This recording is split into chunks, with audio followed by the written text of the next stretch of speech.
Hey everyone, thanks for joining me. Tonight we're jumping in and we're playing a level 52 Xena, and I'm on Act 8 of the new game Seraph Into Darkness. So we're going to go ahead and continue this adventure. I do need to make sure my sound settings are good. Hey KGM, welcome. So just playing around with my sound settings to make sure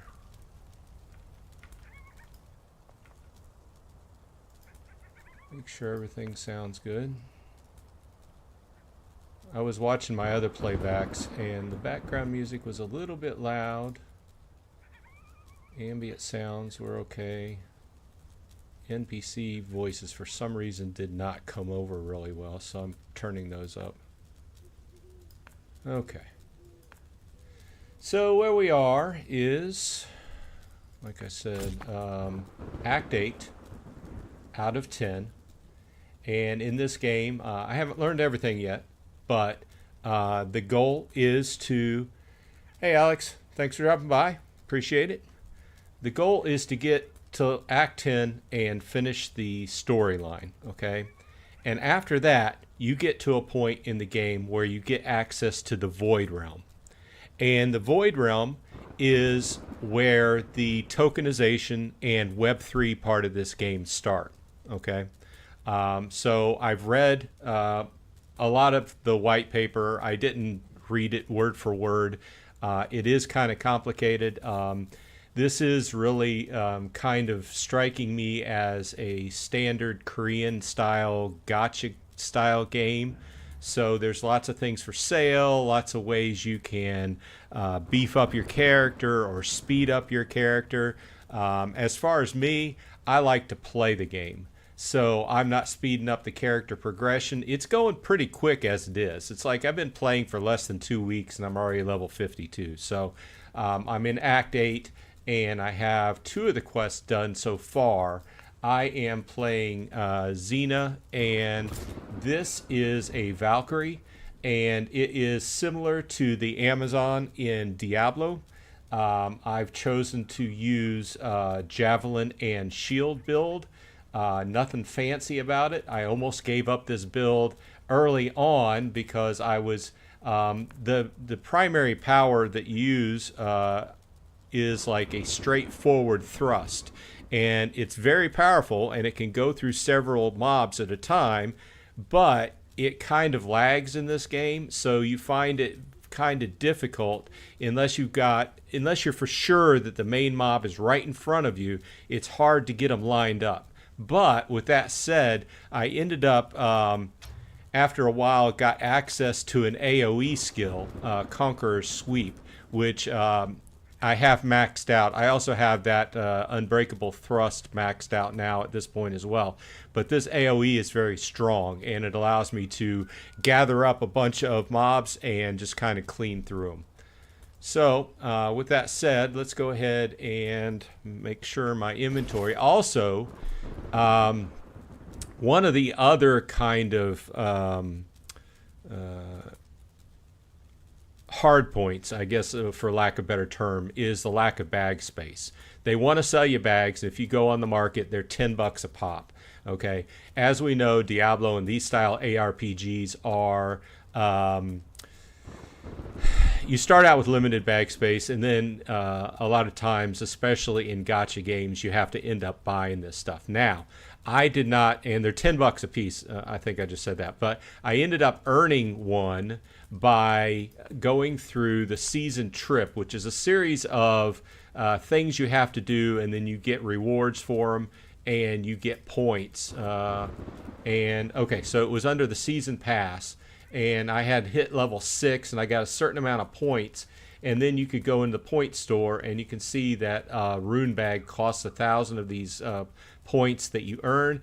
It's kind of just like It's just like how a lot of games now are doing seasons, and Diablo started doing seasons where each season, I don't know if it necessarily resets, but this season, which is season 1, has 10 days left.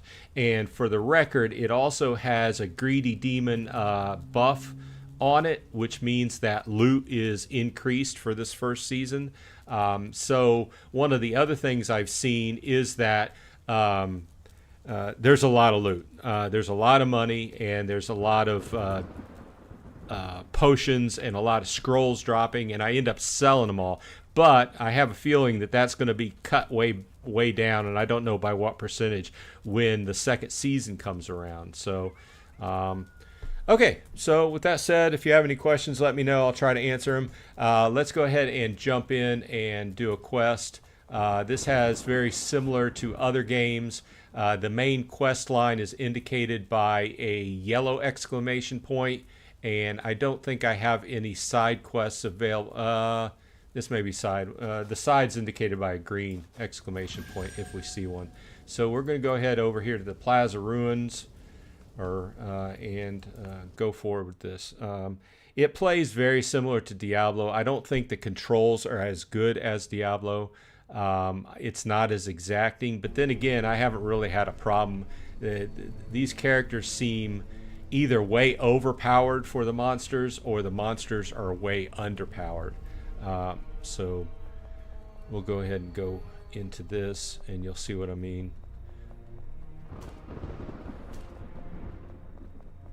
My standard strategy has just been to round up a bunch of guys and just use my AoE. Kind of standard power leveling strategy.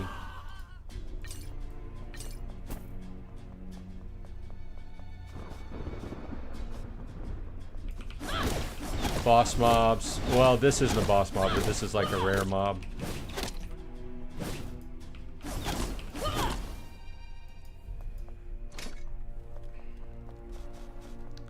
Need to work my way around here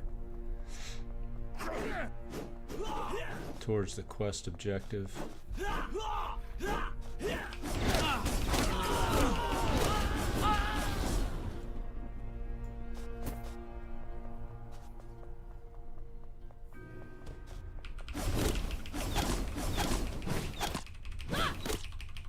I have been having fun with it though, so.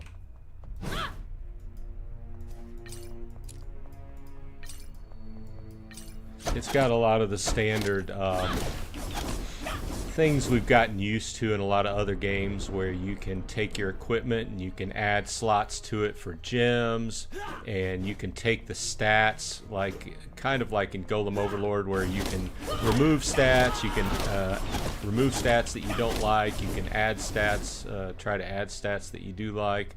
So that's all doable at the blacksmith. With various stones and things like that you need for each combine or each change.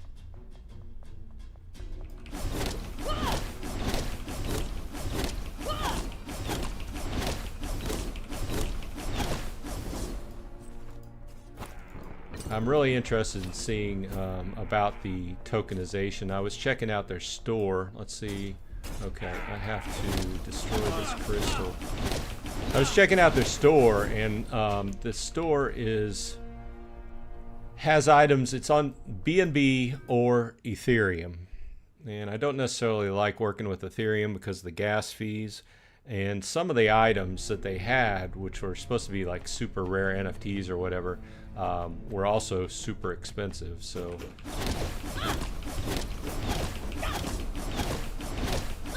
It's not exactly straightforward because there's a number of different types of items you can buy, different classifications of NFTs.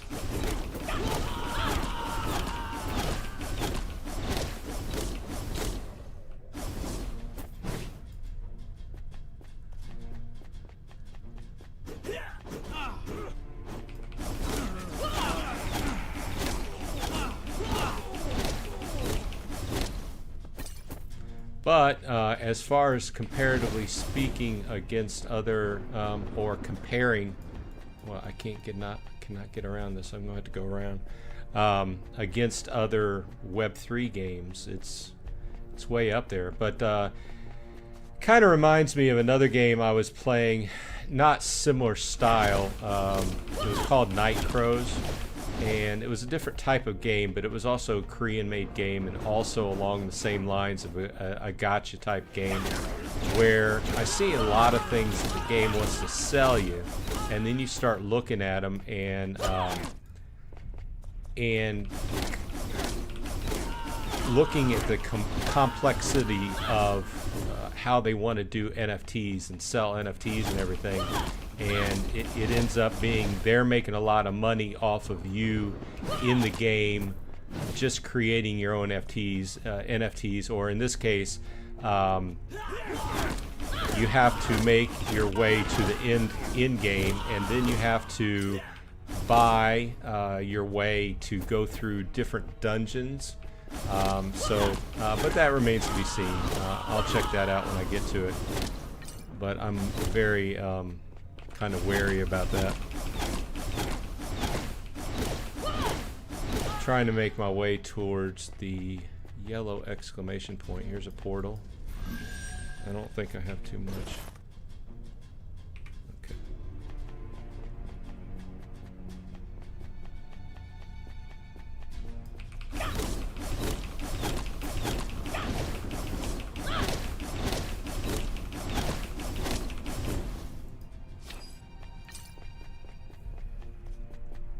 And it uses, you know what I've found an interesting topic is that a lot of these games have gone to using their own wallets and creating their own wallets instead of using, like, you know how Splinterlands uses Hive Engine and stuff for doing transfers back and forth.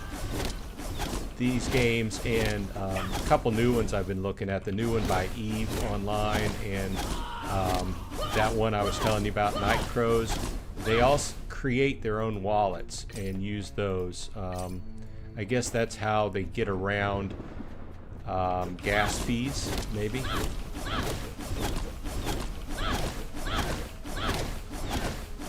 Yeah, KGM. It's definitely, there's no two sides about it. This is definitely very much like Diablo 3.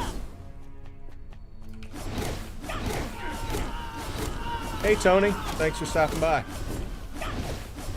Tony says this game is pretty cool. Been playing for about 5 days now. I've never really played any Web3 games.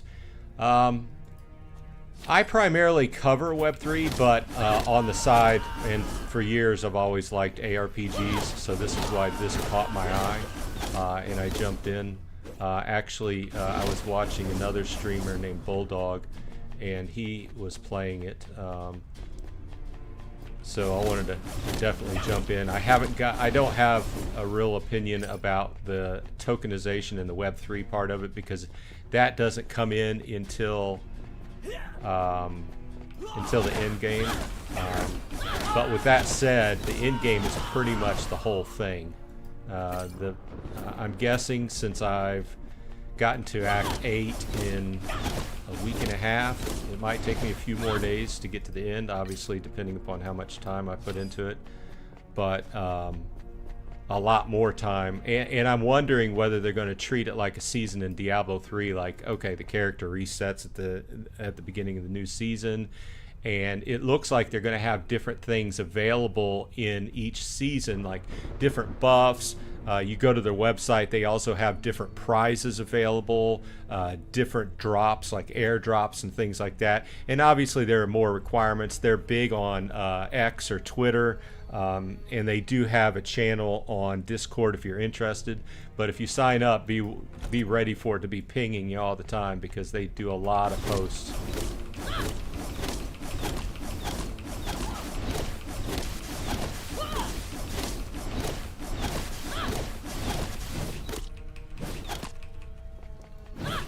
Okay, got him. Kill this chaos crystal. Okay. Plenty of gold loot, which is rare.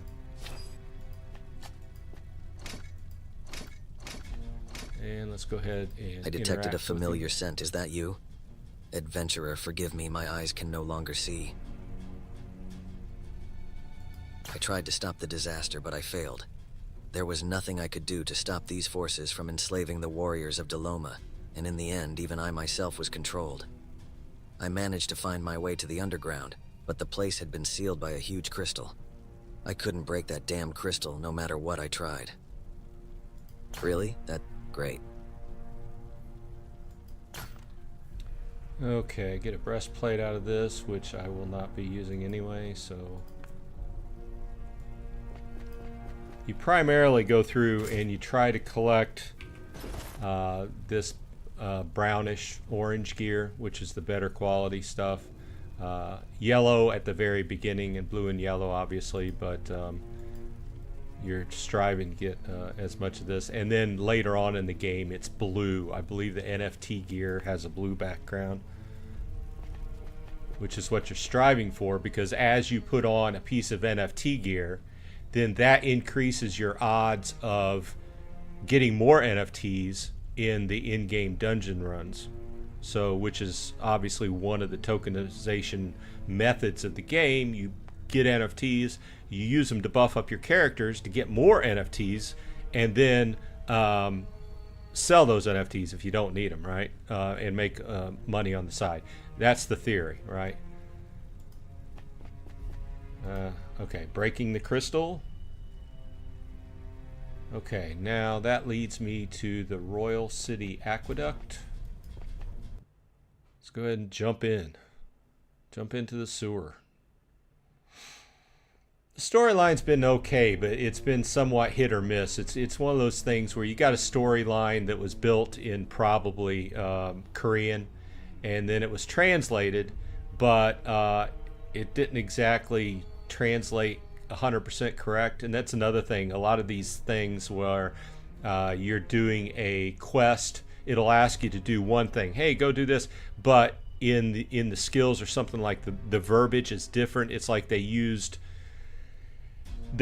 an auto like a translate program between Korean or Chinese or whatever it was built in and English, and then didn't have a primary English speaker go back and proofread.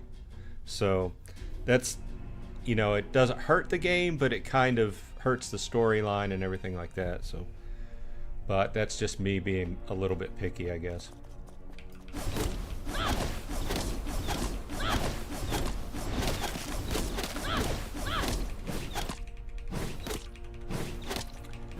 And as you go along, they're keeping track of everything you do, the monsters you kill, the numbers and everything, so you can have different totals, and you earn different daily awards and stuff like that. So, like, there's a daily award for killing 1,000 monsters. There's a daily award for being on 30 minutes. There's a daily award for breaking down like 20 or 25 pieces of equipment. And you do all these things on a daily basis, or at least they want you to, and then you build up your points like I was showing, and you're able to buy stuff like bags and potions and different other things like that. Okay, let's go around here. A bunch of bugs.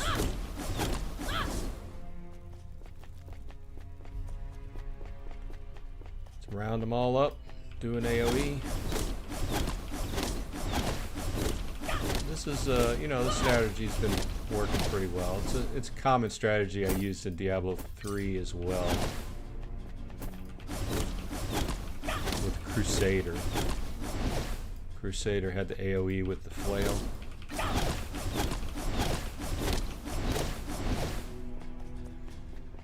Okay.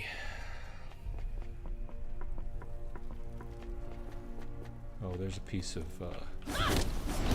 knowledge. The pieces you find various papers with different parts of the story on it throughout the game, and they're highlighted in dark orange.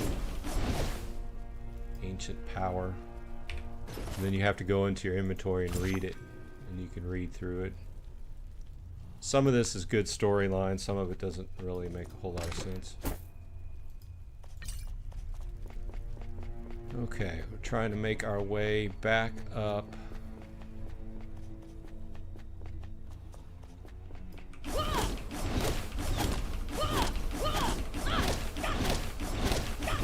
Thanks everybody for joining me. If you have any questions about this game, I'll try to answer them. I've been doing a bit of reading on my off time when I'm not playing, as far as the white paper, with all the information about the tokenization and everything.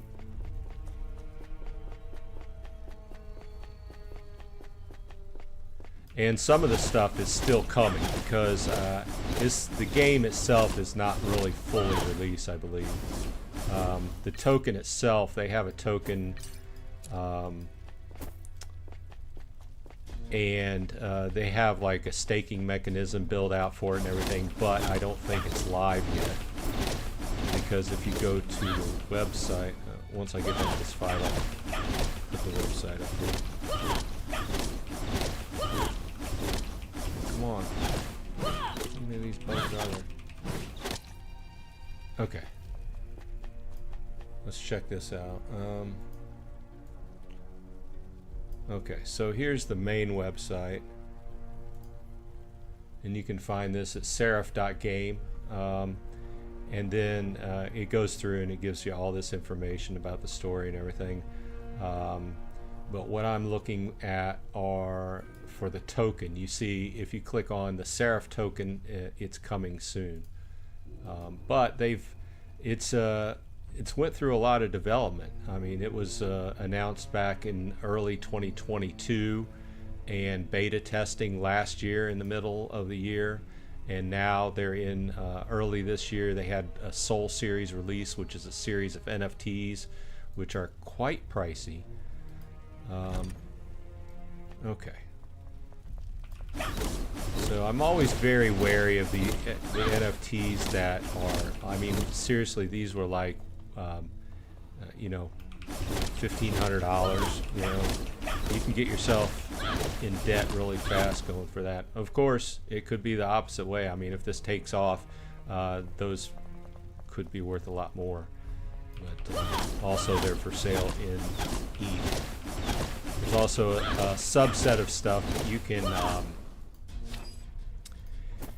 you can buy a license to basically open a stall, and that allows you to sell a lot of goods off of the game. And if I can open up my inventory and find a good example, some of the stuff that drops in the game can be sold. There's level 53, and some of the stuff cannot. Let's see. Okay, so you see the skull, how it has a little I don't know what's that called. It's like a scale on it. That means that item can be traded, and it says can trade underneath it. So that item, if you bought a stall license, which I think is $50, you can start selling some of this stuff that you get in game and earn money. And I just made levels, so we can go ahead and spend some stat points here. I've just been basically splitting my stat points between strength and dexterity, because both help out. Strength gives you attack damage and lets you equip more weapon types, and dexterity gives you accuracy. So, and then I also dump one in vitality, because everybody can use more health, right? So let's go to... Okay, so this is the skill tree, and I have these two maxed out. And you know what I've been going to is the passive skills, which I like passive skills. This one gives me more dodge chance, so I've been soaking some points into the dodge chance, because you don't have to heal if you don't get hit, right? So... Oh, here's a main guy. Oh, this is Charleston. It's funny, like this main guy is named Charleston or Charlton.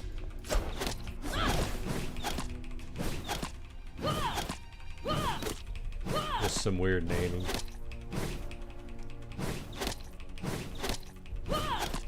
So like this guy I've lined up, and I'm pretty sure I'm pretty much right in front of him.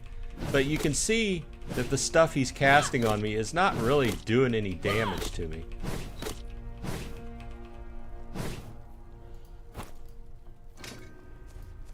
So I really have the strong opinion that they're probably going to nerf that in the future and change this around. I think that from a testing perspective, they're going to use this first season and look at the numbers and then make some changes. I mean, if I was on the team, that's kind of what I would do.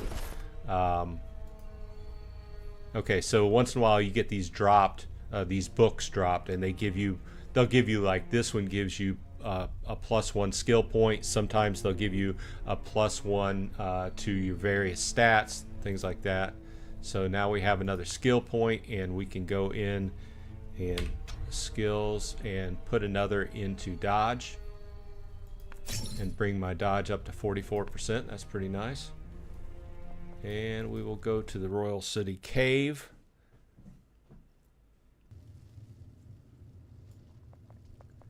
And check this out.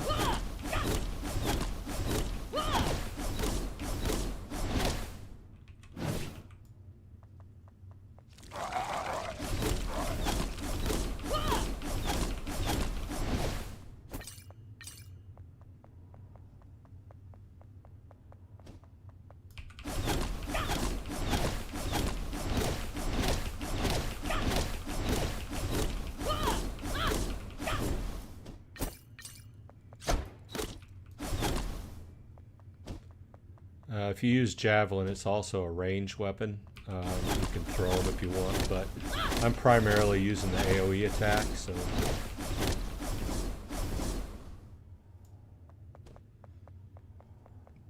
I'm assuming most with this particular class you can also actually go ranged with bow, or you can choose to just go two-handed as well.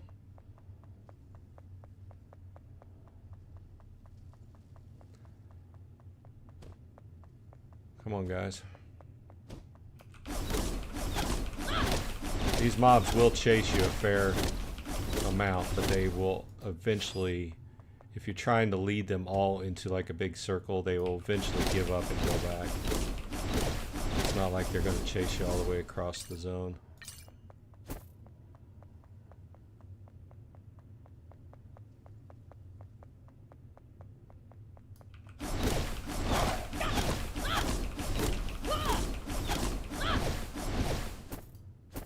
I think that if the other classes are like this, if you start playing, it will probably take you, it'll take you a little while to get into your AoE damage. A few hours maybe of play, but overall not that bad. And you can just start rounding everybody up and demolishing them. Relatively quick skill. Or leveling up, rather.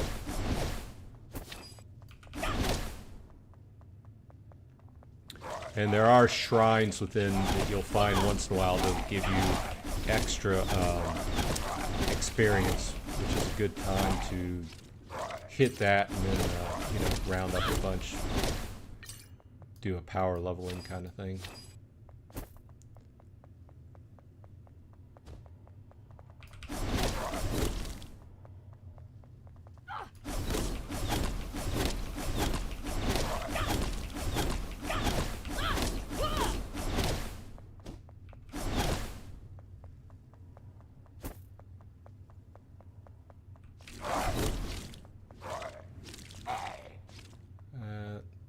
This is an altar kind of thing I was talking about. It had a shield on it. It wasn't experience, but it's a similar kind of thing. Just like in Diablo.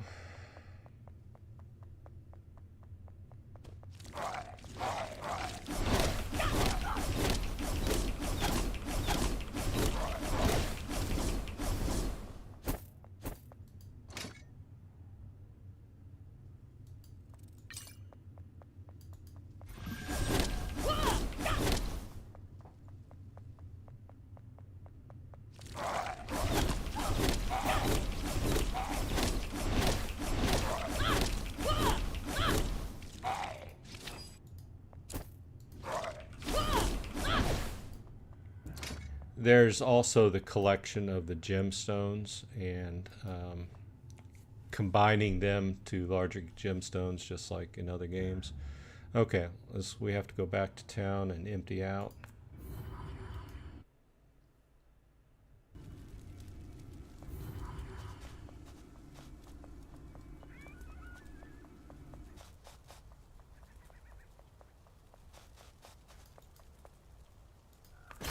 And always remember to repair, because in this game stuff does degrade pretty quickly and it will permanently break on you.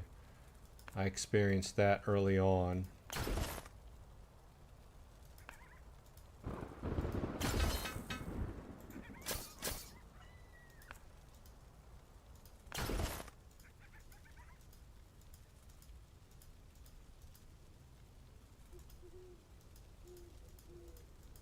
Just going to salvage all this stuff. Don't need it.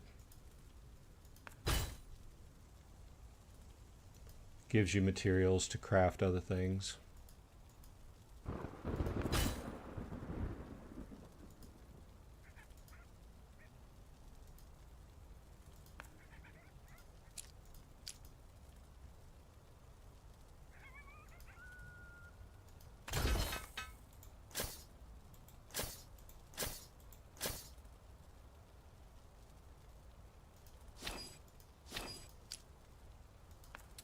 And also when you go to your stash, which I am coming around here to it. Hey Unc, thanks for stopping by. You do have 2 account stashes here, one for character and one for account. And once again, it comes into play what I was talking about earlier. These items with the canned trade on it, you can put it under your account stash, so you could use it theoretically on other characters you have, but you could also theoretically also sell it on the market if you had a stall license.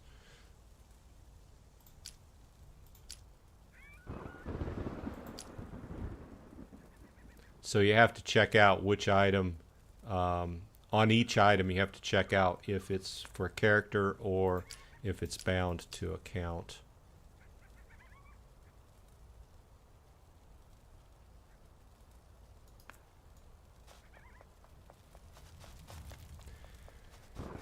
Yeah, smash that like. I'd appreciate it. Just trying to do something different. I haven't done a whole lot of game streams, and I saw this and I just figured, hey, why not? Selling these extra potions. I do have some backups in my stash, however, and we can see an example here of my season pass. I completed something for my daily quest. I was online for 30 minutes, and it won't be too much longer, and I'll have my 1,000 monsters, and they give you the pass point. And once again, it's one of those things where you can buy the advanced pass, like a lot of different games, and get even more for each of your accomplishments. Not sure exactly how much the advanced pass cost.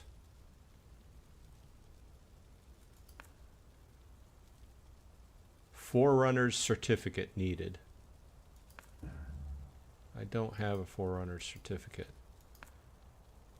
I have to look into that, see what the price is for the advanced pass. If anybody knows, let me know in chat. Okay, jumping back in. Let's see where we are. I just hit level 53 a few minutes ago.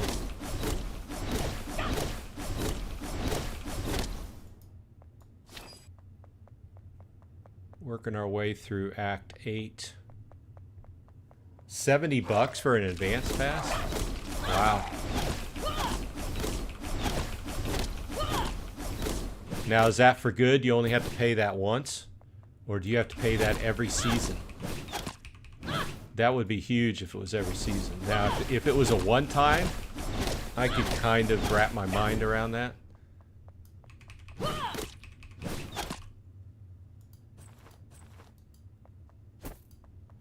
Oh, another thing I wanted to show you guys. Another thing I like is the whole amulet pack idea. So if you have this amulet pack on your character and you start off and all the slots are locked, as you go through the game, you find these, what do I want to say? They're like monuments, and you need to clear them. And each monument has a different thing you have to do. Like some of them you have to kill a bunch of monsters. Some of them you have to kill a bunch of monsters, but also let it soak up a certain amount of magic off of you to clear. But when you clear it, you get a key, one of these little brown amulet keys.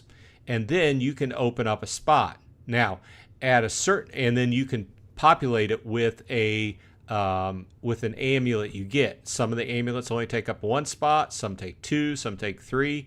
And at a certain point, you get enough spots open, they start costing 2 keys. So as you can see, I need another key before I can open up another slot. Actually, next time I'm in town, I need to put another amulet in there, or if one drops. I think we're going south here. $80. Okay, I'll check that out. But once again, I can kind of understand that if it's a one-time purchase, but if it's per season, that's pretty huge, in my opinion. Of course, I would have to scroll through and see what you get out of it, right?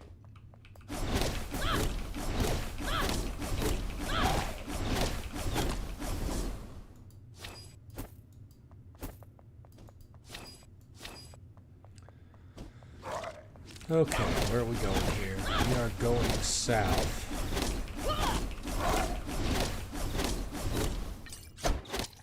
I have just been picking up all the potions and mostly selling them. Now, it seems like at first I thought that I was getting tons and tons of gold. And in reality, I was, because I have like 3 million gold at this point. But I did go in and once you start doing things like combining gems and working with equipment, it costs a super lot of money. So it seems like you've got a lot of money, but you'll blow through that really quickly. When you start changing armor around, when you start combining gems.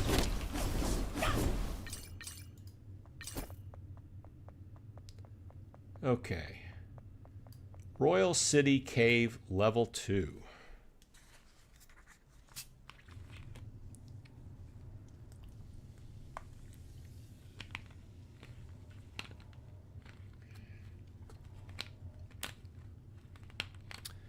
We are looking for the Chaotic Meteor. Okay.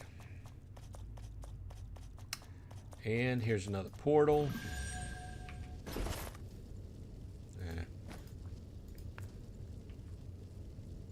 Also in this game, a lot of times if you just throw down armor that you don't need, it deletes it.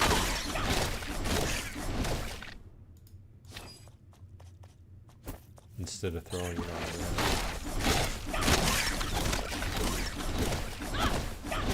There's a chipped sapphire. I think I'm really looking for amethyst for this character, but I haven't found it. You know, I haven't found it. There's a mechanism at the blacksmith where you can insert a socket into a piece of gear or armor for the gem. However, I haven't found very many pieces of armor that it gives you an error. It says this piece of armor cannot be, have that done to it.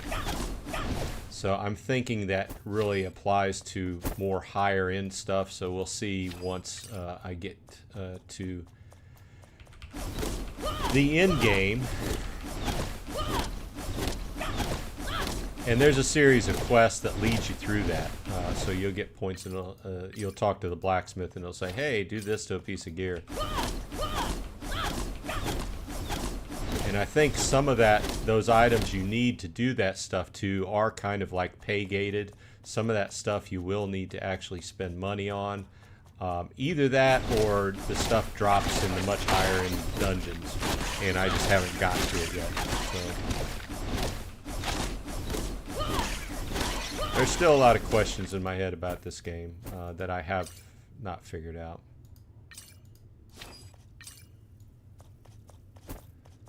Okay. Thanks everybody for joining me. If you have any questions, throw them in the comments and we'll try to get them answered. So far I'm enjoying this game. Been playing it for almost 2 weeks now. Took a little time off because I was sick last week, but I think that if you like ARPGs like Diablo, you'd probably like this. Remains to be seen as far as the Web3 part of it, how that works, but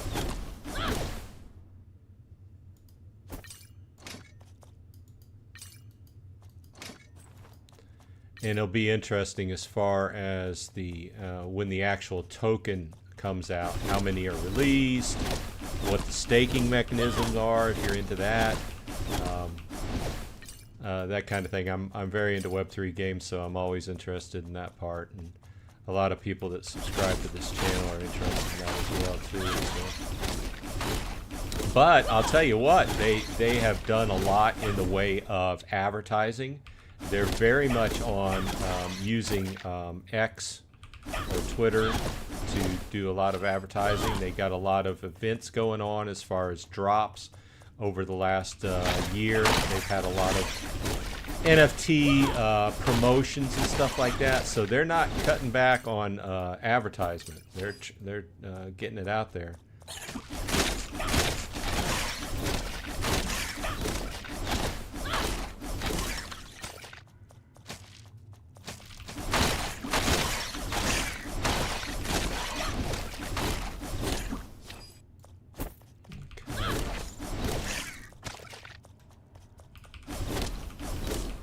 And just like other games like this, you have the magic chests throughout the game.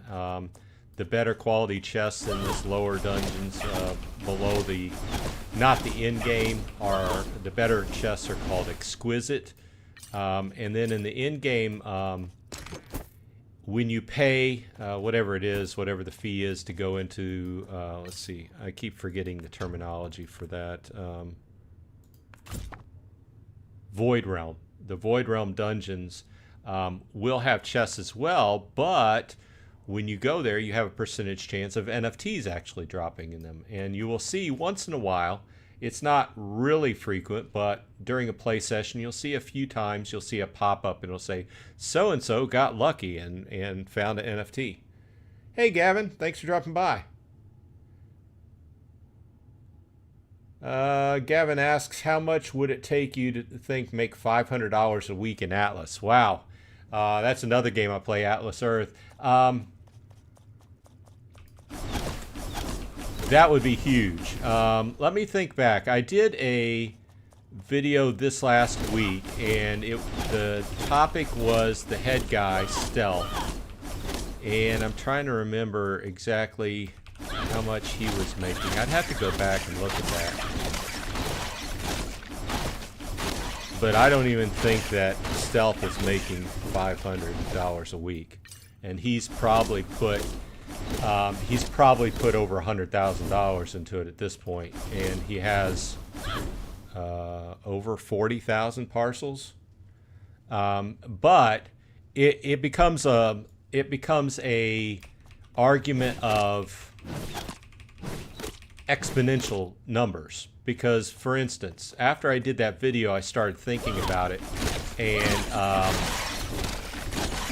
what happens is you become a mayor, and then you become a governor, and he's a mayor and governor of lots of different places, plus he's the president of the United States. So he's getting a portion of 10% of every single badge that everybody buys across the United States, as far as I know, if I'm getting that wrong.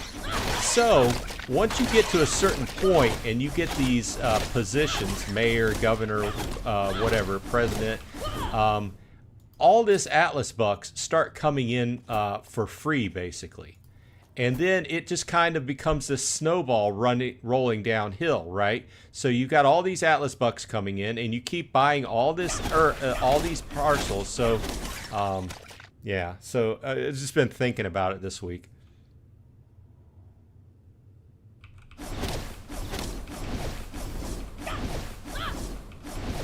Well, you know, Gavin, I love playing the game, and I would really watch how much you actually put into the game.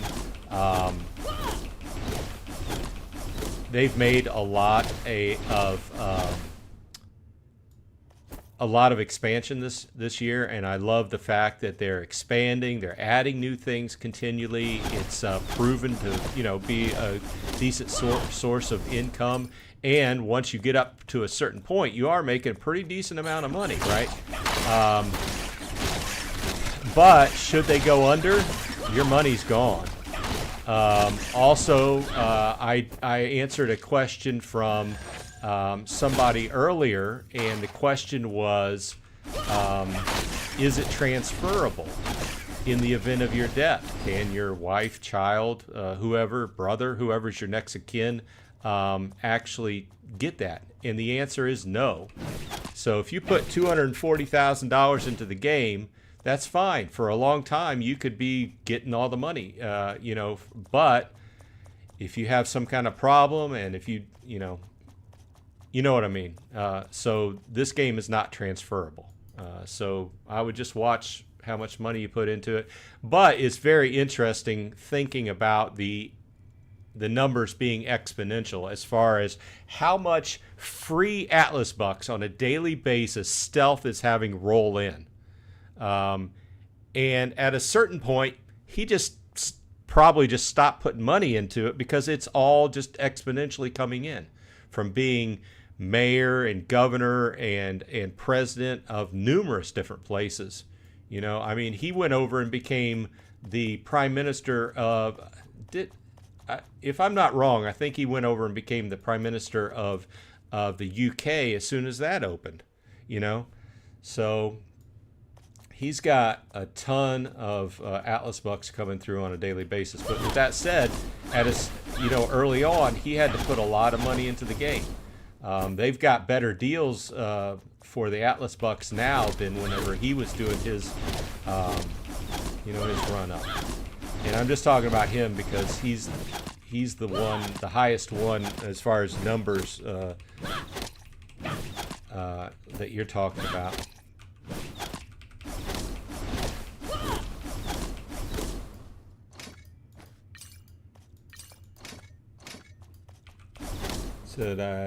Gavin said I would love to be able to talk to them.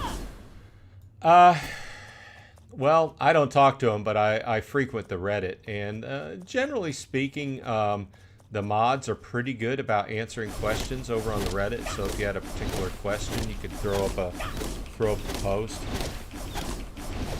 Oh, thanks.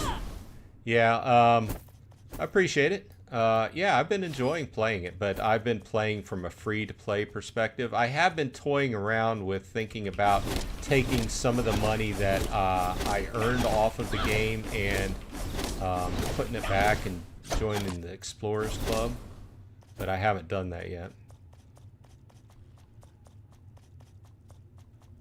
I would like to be mayor of my area over here, but I'm 2 more tier jumps. But actually, after this next tier jump, I really need to do my next level of...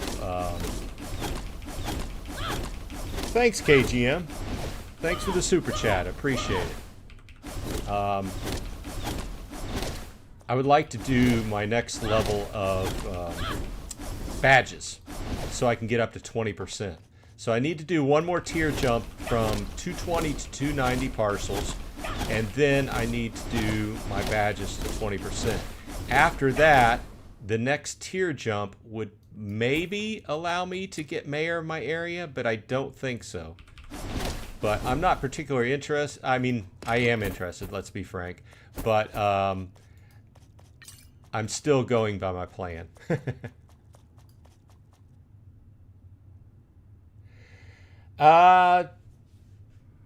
Justin, I think he's using a VPN to change locations. That is not allowed. That is called spoofing.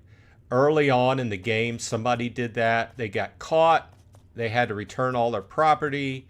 It was a big thing. So spoofing is against the rules, and you cannot do that. And if they catch you doing that, you will be banned. So, yeah, there's that. I don't think so.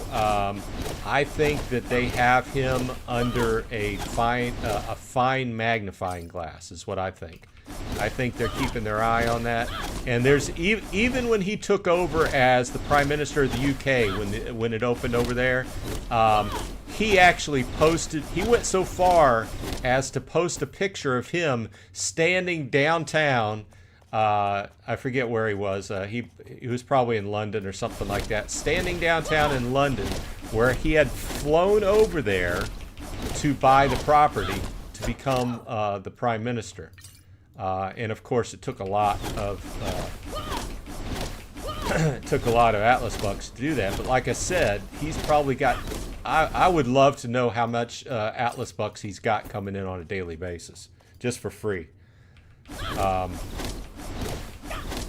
So I know a lot of people talk about him, and you know, I can't say for sure, but I would expect that with the way they're managing the game pretty strictly, that they have him under a magnifying glass. But I don't have any inside info from the team. KGM says, at what point does the money coming into Atlas Earth less than what's going out?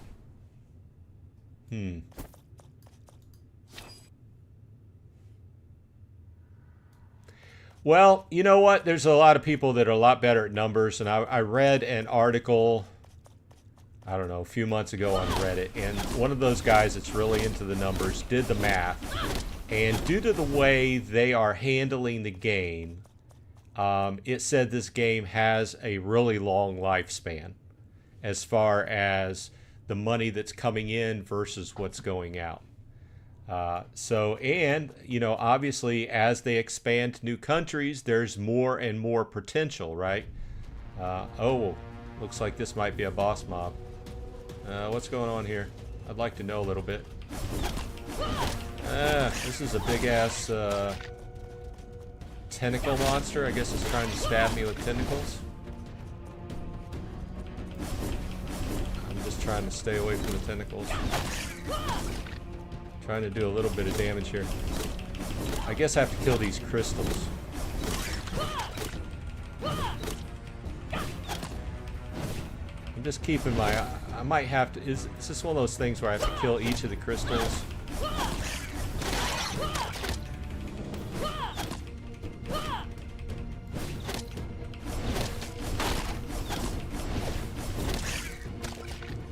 The thing in this game is the movement is not as exacting. They could use a little bit more work on it. A lot of the strategies in Diablo where you're taking a lot of damage and you need to move around to behind the mob and stuff like that, they wouldn't necessarily work in this game because it's tough to do. That's why I'm relying upon the AoE, because it basically hits everything.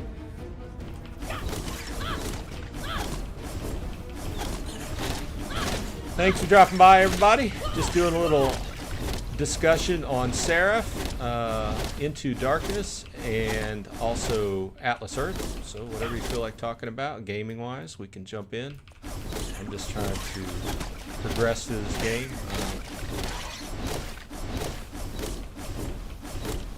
Oh, okay, so I killed all the crystals. Now I have to attack this main guy. He looks like a kind of a, I don't know, fly dragon. Oh, this is gonna take a while. I'm like barely scratching him. Oh, it keeps spawning these crystal things. Yeah, I'm just doing...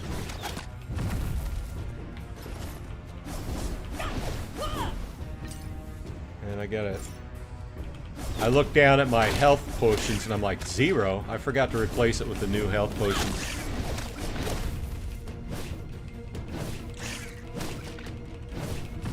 Gavin's been mining Bitcoin now since 2016.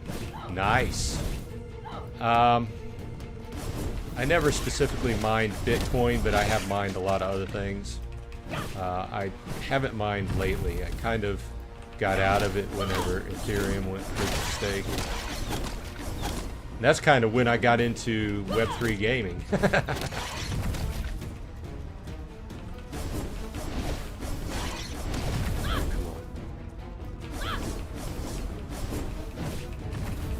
I'm not hardly taking any damage, but this guy, I'm just not doing a whole lot of damage to him either.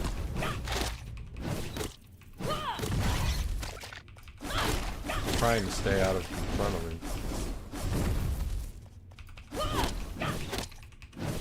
Oh, this looks like the artist said, well, what do you want me to make them up? It's like, well, just combine everything. We've got a fly, we've got a multi-headed dragon, we've got a cockroach. And put bright colors on it too.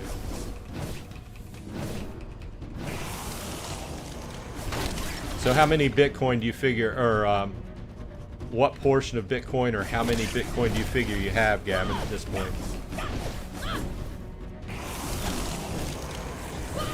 Do you have a whole Bitcoin?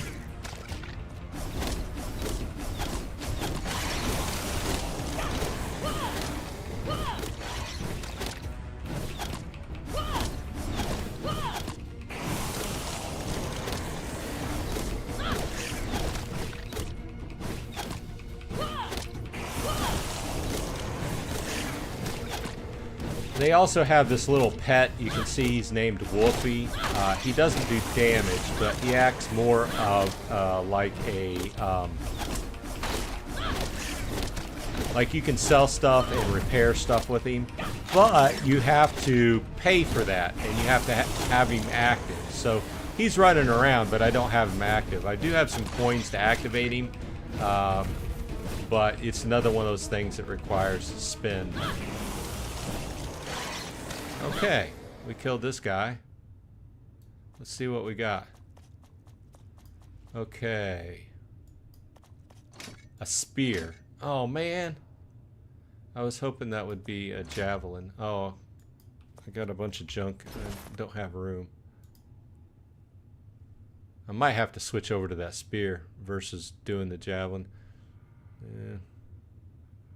Let's get rid of a bunch of this blue stuff.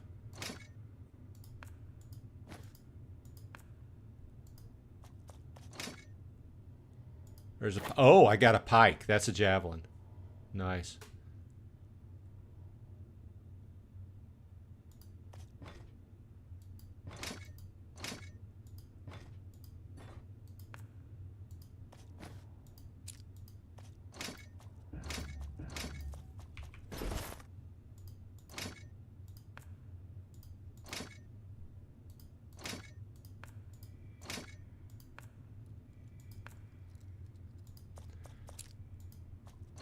In tenebris silentium, mors advenit, stella cadun, lux deficit, falum obscurum, tempus instat, mundo finis, chaos oritur. Okay. Now I'll talk to this angel over here. I need to go to town. Angels wished to rule Seraphosia for eternity, so demons were born. Angels wished to be free from fighting demons forever, so chaos emerged. Tell me, adventurer, what is our world facing in the midst of this unknown abyss? Go forth, hero of Seraphosia, and may your martial fortunes prosper. Okay, we can go back and check out check out that javelin I got.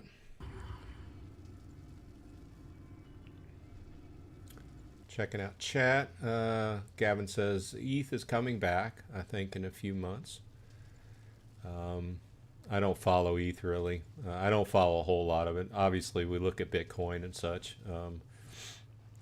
I follow a few coins that are heavily related to some games I play, but that's about it. Gavin says, I made now about 475,000 have farming minor, but electric costs. What getting me in UK now? Yeah, I can imagine. UK going downhill fast. So really, sad to hear. We're not exactly with the election going on. I don't want to get into that, but okay, let's look at the season trip. And I got the boss challenge. Successfully killed the storyline boss. Okay, so I get 100,000 gold out of that. Okay.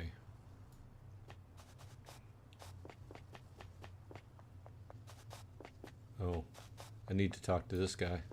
When I became a shelter guard, I never thought I'd witness the day this place was destroyed.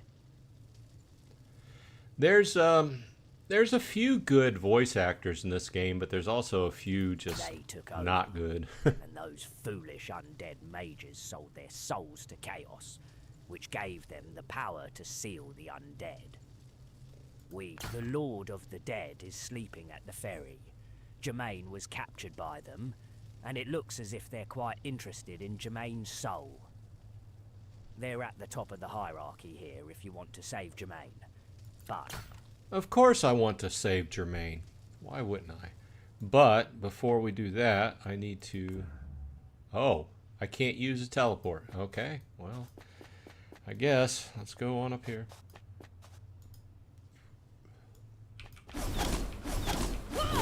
Some areas, it's like, I guess you're in the realm of the dead and you can't use your teleport.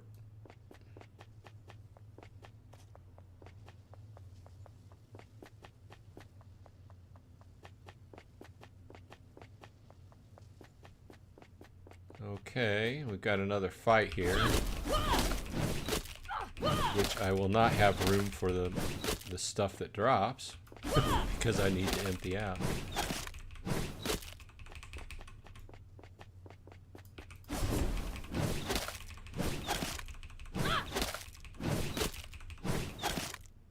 Why is this guy just standing there?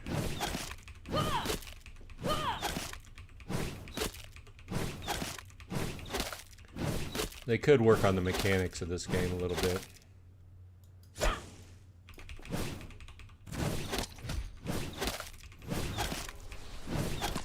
Okay, don't stand in that. Jermaine in Madness. This is one of the main characters in this game, Jermaine.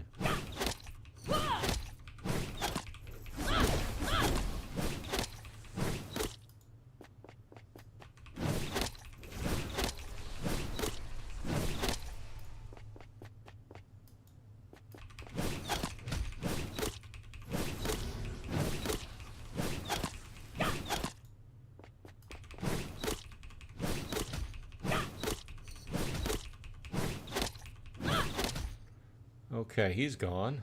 Here's a bunch of gear I can't fit in my pack.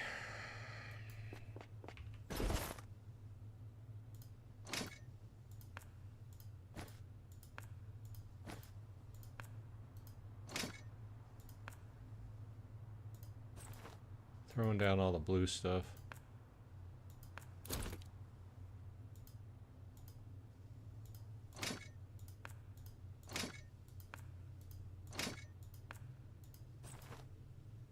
Let's start using that nice javelin. Let's go ahead and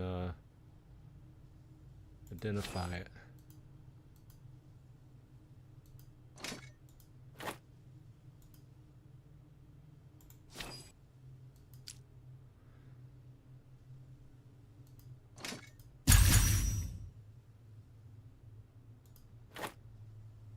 Nice.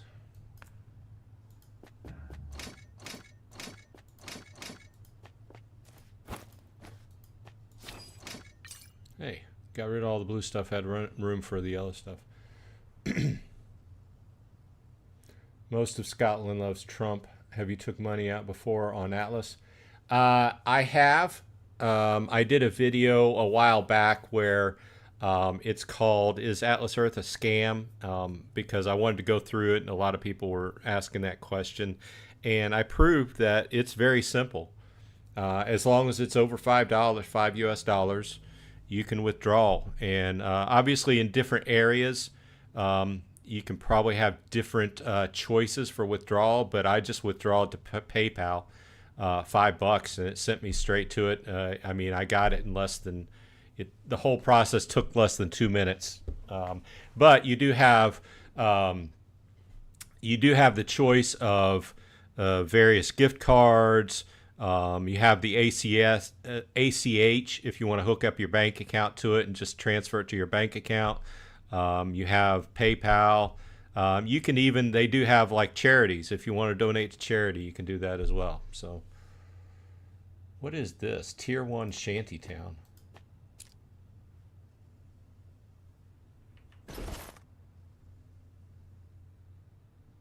Void Realm map solo. Monster level 60. I don't know what this is. The map can only be used in the Void statue. Can only be used once. That's interesting. I don't know. I'll have to check into that. Okay, let's see what Jermaine's Soul has to say. The fact that you made it back here means we made the right bet. Adventurer, thank you for stopping me from becoming an unhinged monster again. Forgive me for the inconsistency. Just as we too could not believe that the brash Netherworld mages would sell their souls to chaos, Seraphosia is falling apart, along with everything we believe in. As you know, the chaotic meteor has entered Hell. The most powerful forces of chaos have begun to combine with the most powerful beings of Hell. A new king of Hell is about to be born, and if we fail to stop it, the entire world will be annihilated. Don't forget the setting here, my friend. You are a living person. There's no way for you to cross the Bridge of Souls now, especially after Noah's slumber. After all, I can't mix potions of the dead. We need a little help. Legend has it that somewhere along the Stygian riverside lies the crown of the dead. By following the mourning undead, you will find the ruined crown. No. That crown will help There's you now cross no the fee Bridge as far of as Souls. I know. Now let's split I up. transferred to I will go PayPal. to the There's Bridge no of fee. Souls first to make some preparations. When you find the crown of the undead, come to the Bridge of Souls to find And also, me. they've improved the process. Yeah, well, I didn't know if I was going to have room in my pack for that. I need another pack.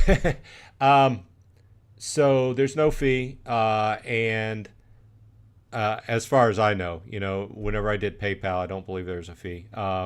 You can watch that video. I documented the whole thing.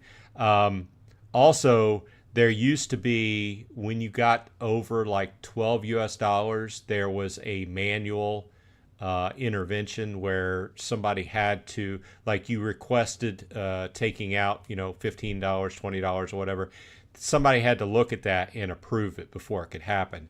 Now most of that is completely automatic, unless the algorithm picks up something that looks funny, then it will trigger a manual review of it. So, okay, where are we going here? Let's go back this way. Will it let me port back to town right now? Nope. Okay.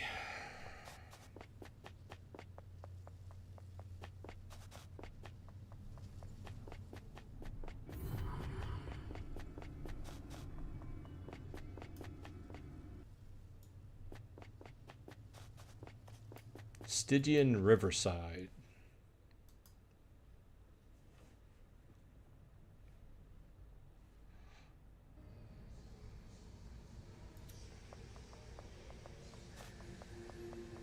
And my bags are pretty much full at this point. I wonder if I can use the scroll here. Go to down. Need to kill these guys.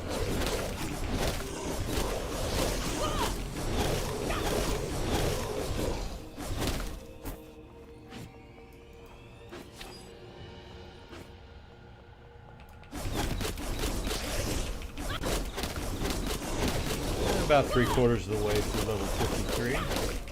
Making progress.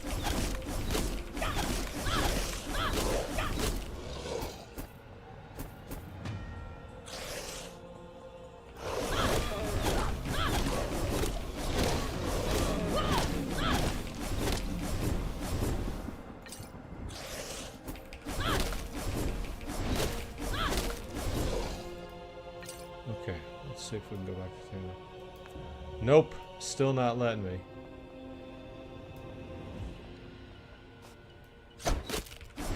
Gavin says I'm at $10 and it just let me know. Yeah, I'm like at almost 80, I believe. And I've been playing right at like 5 months.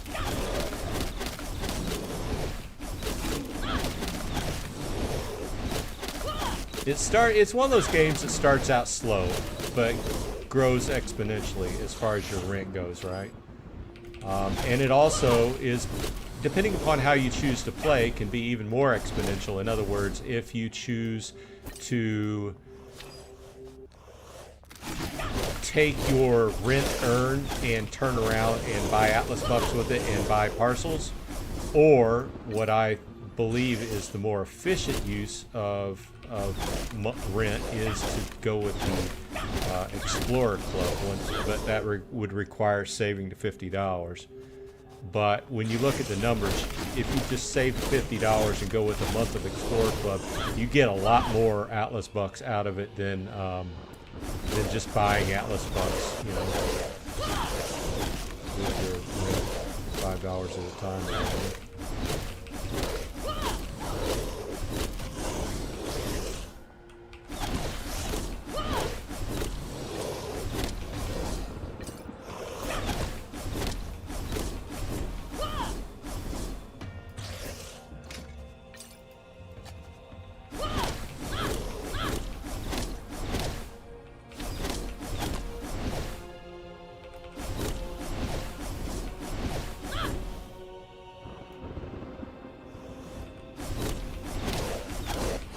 Is a demon that I need to talk to.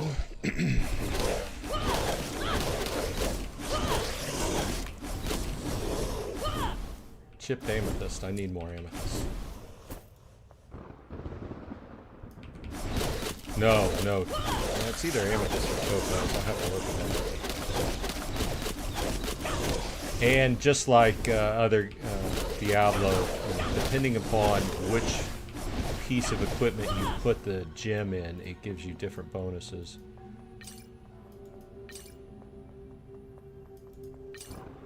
Weeping souls of the departed wail in hell. Satan's temple. This is so cheesy of a voiceover. They use one of those throat box electronic things that people use that don't have voice boxes. The dance of souls all wandering in the abyss lead you towards Okay, so I guess I gotta follow this guy.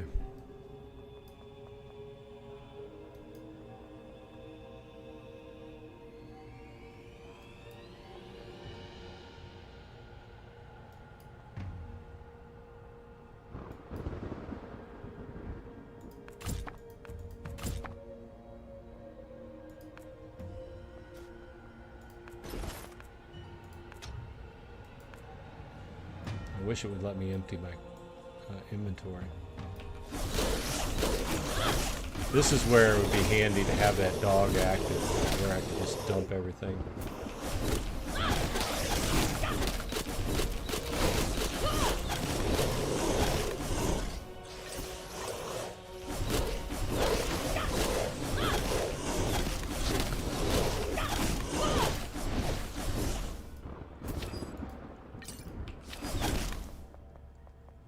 So he opened a portal, and there's a rare monster over there. I'm gonna go over and kill this guy before I go through the portal. White Reaper.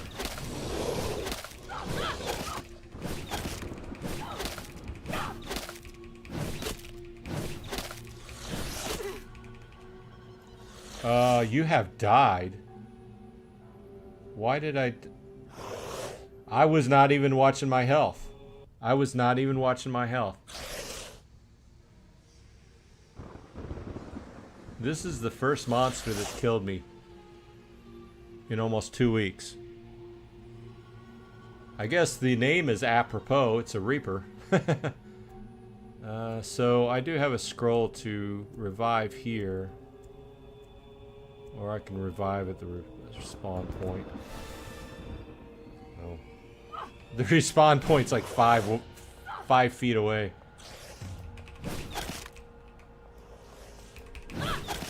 So I'm going to kind of stay away from him. Come on. Whatever happened last time, I don't know. I'm gonna hit and run. Okay, got him. Chip diamond.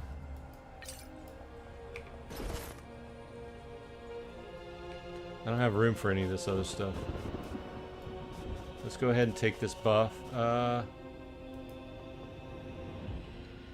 Oh, so whenever I died, I lost something, but if you go back to the death spot and claim it, you get whatever the probably experience you lost. Let's go ahead and take this buff and jump through this portal.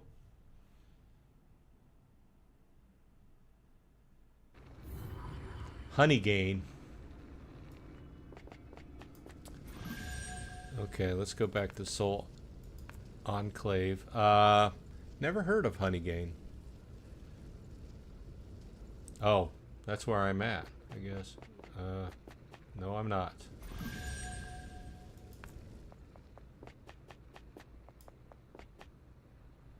Why is Satan's soul standing in the middle of this town?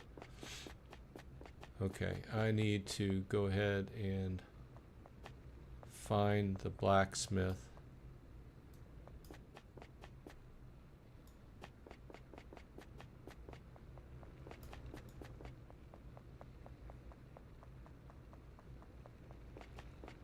Here's the blacksmith. Okay.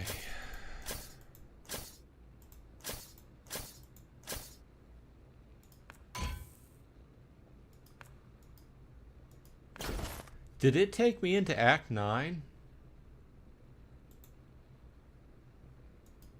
I'm gonna have to check.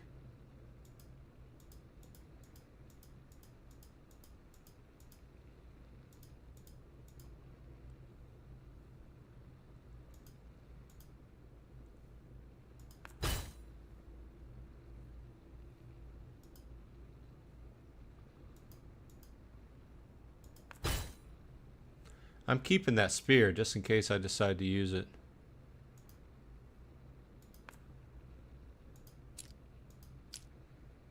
The spear is the two-handed version of the javelin, except for obviously with two-handed you can't use your shield.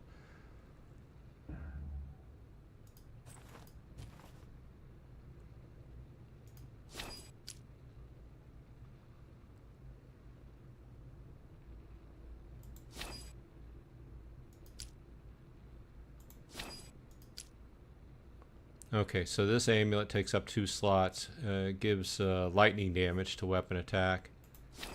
This takes 3 slots, gives physical damage +9.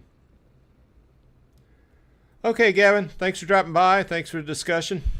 Have a good one.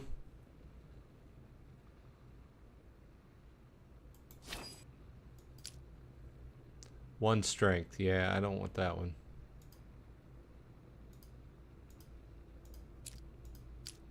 That's like a waste of 3 spots for 1 strength. I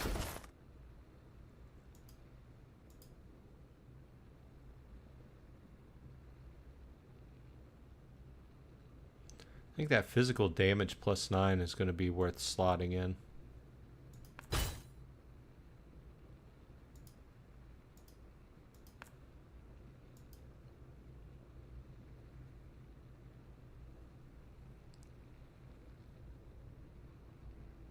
But it takes up 3 slots. I think I'm going to trade this one for that.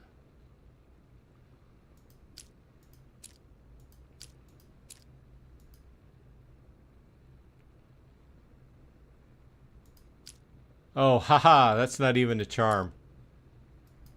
Or that's not even an amulet. That's a quiver. It looks exactly like a amulet. Okay, this Beholder's Eye contains Insight of the Chosen One, boosts stat points. Let's see what I get out of this.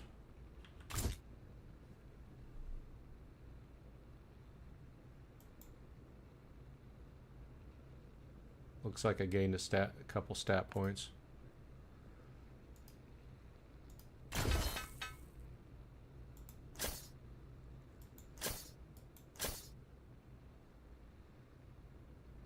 I shouldn't have done that. I've got my backup health potions.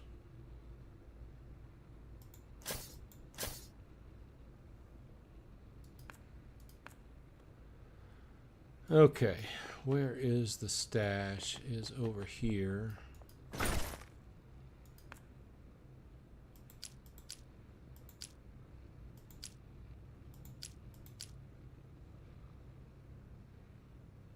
All these, you have to make sure you put the bind to account under the correct stash tab. Plus having that extra stash tab gives you extra space, otherwise you end up having to buy it. Just like other similar free-to-play type games.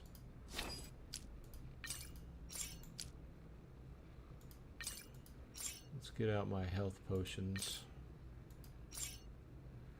I'll put this one over here until I figure out.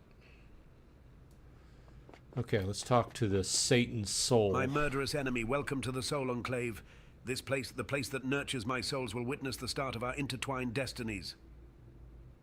If I were to speak of hatred, my desire for you would have to be even stronger. You have precipitated my fall from the throne as the King of Hell. I inhabit this place of no return, and I want to tear you apart with my own hands, more than any demon. But now is not the time. The power of chaos has been pouring into hell since the battle between you and This guy doesn't Seraph. sound like a demon. My demon servants and my people have been taken over by this power. Even my corpse has been captured by the power of chaos. We need each other's help. Let me guess. Satan in his chaotic state will be a tricky You just opponent said you for wanted as to tear well. me The apart, hell but he now you're commands asking will for more my than likely help. be the source of all disaster in Seraphosia. And I can help you stabilize it all if you can successfully defeat the enemy you've been defeating. Then we can both get the benefits we want. I call it dealing in good faith. I have shown my sincerity, and you need to show yours. My soul state relies on the crown of the undead in order to continue to exist in the world. If I were to give the crown to you, I would simply disappear. That's why I need you to help me find a substitute, the heart of the undead. You don't even... Okay, and I get a potion out of this that is a... This will be the second one I have. I'll save that for the future, but it's to reset your skills and your points if you want to. Well, I did have another. Oh, yeah, there it is.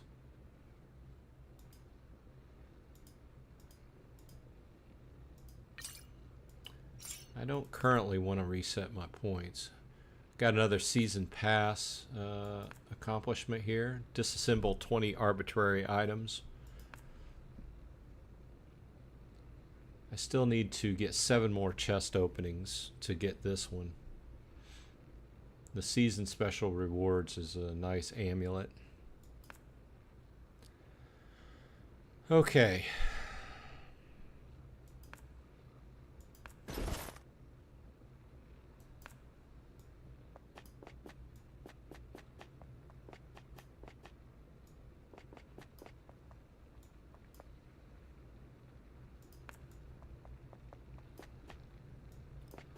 Let's see if I can slot something into this new javelin. Nope, it won't let me put a notch in it.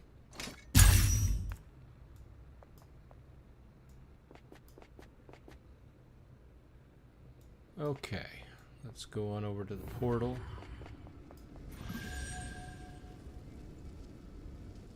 Where's this portal go? Stygian Riverside.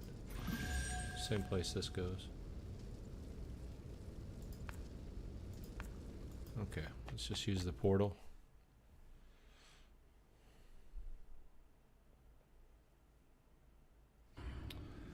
Okay, let's check this out. Level 53, almost the way through to 54. We got a buff here, shock altar. We'll work our way up here.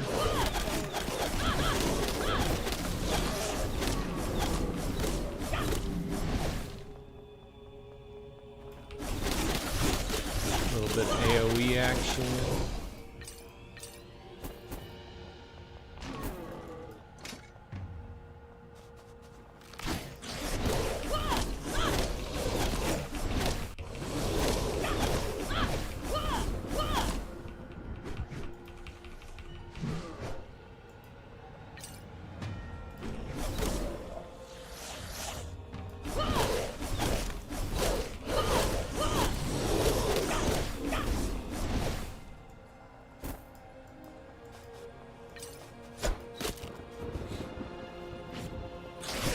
Lots of mobs.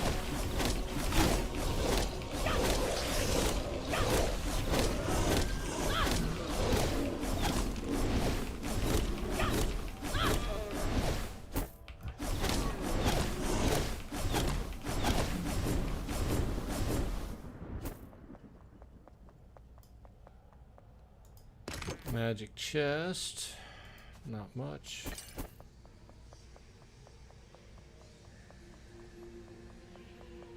And have to come back around here.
Okay, work our way west.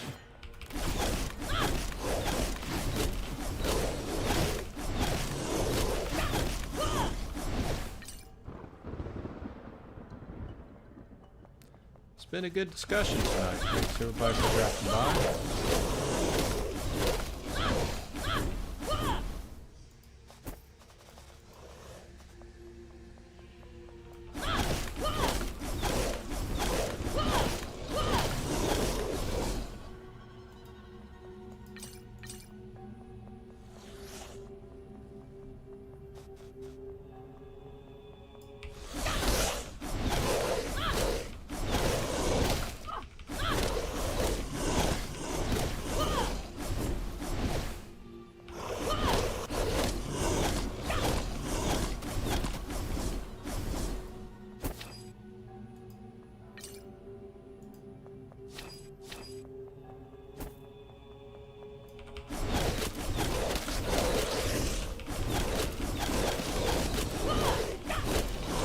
We are in Act 8 of Seraph in Darkness. You're just dropping in. Relatively new Web3 style game. Very much like Diablo.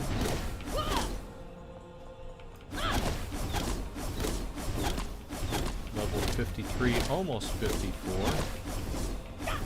Working my way towards end game, which is where the Web3 part of it comes in.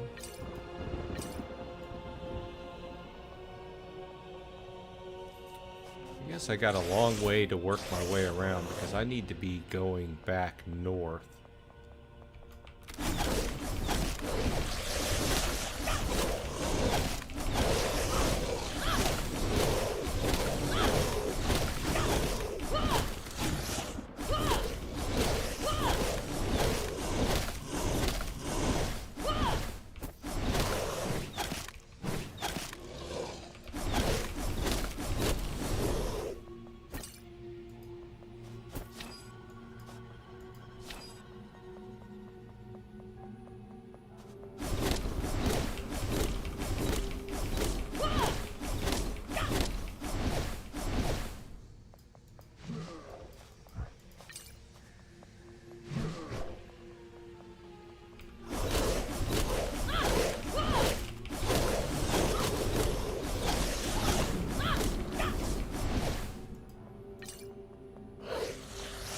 I think it's worth at least trying out if you like ARPGs. Level 54.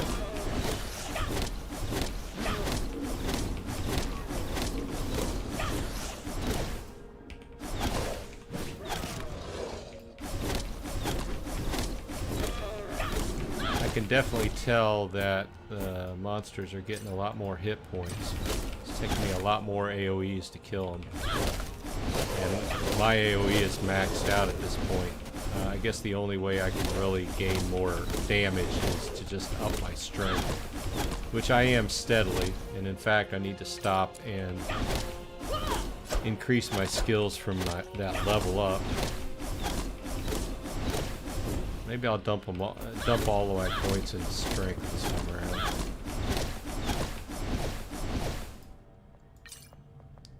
Okay, let's look at... Oh, I completed one of the quests, so... See now, okay. I guess that final mob was the final mob. That big cockroach-looking dragon thing was the final mob of Act 8. And now I'm into Act 9. Completed the first quest in Act 9. Okay, so I have 10 stat points. Let's go 5 into strength.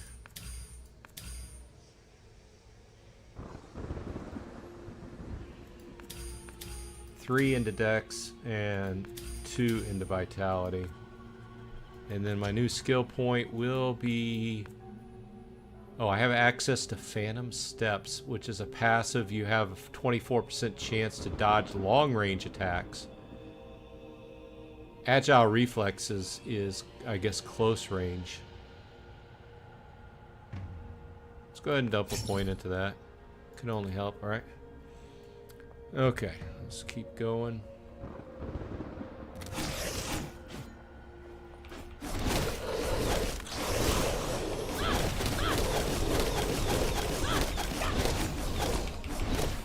So made some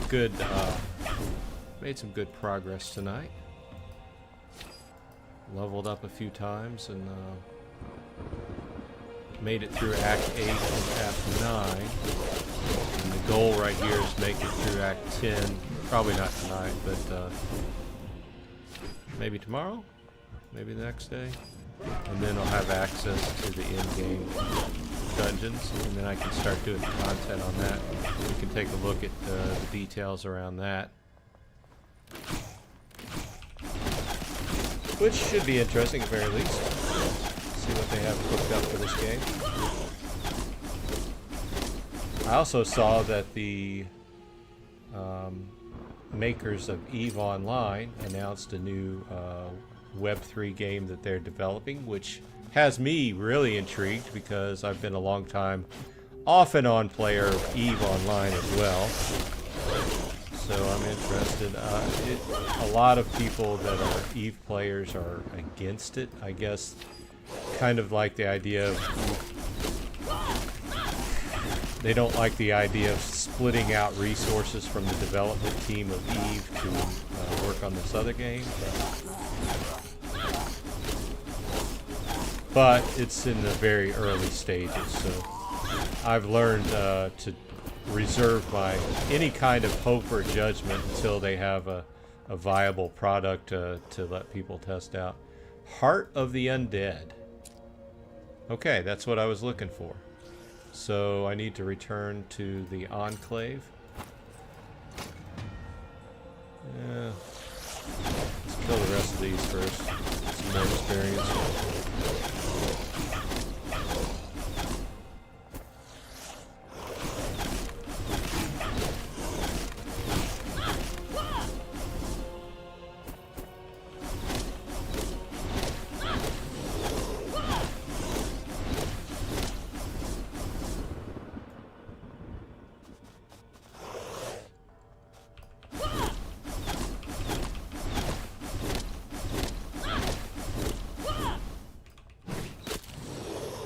Okay, let's go back to the Enclave, turn this quest in.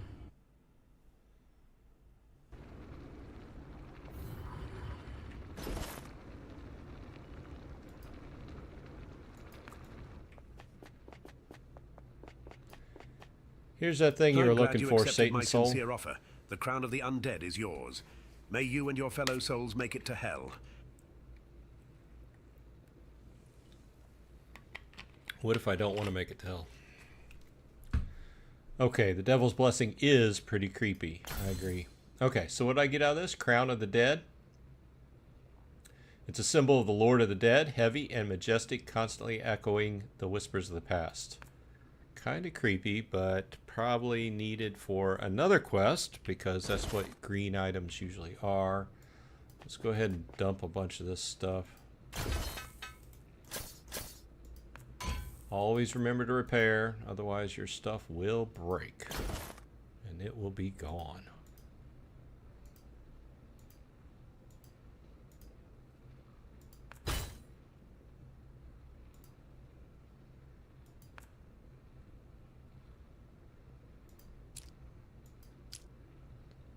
Let's check out what this Grand Amulet is.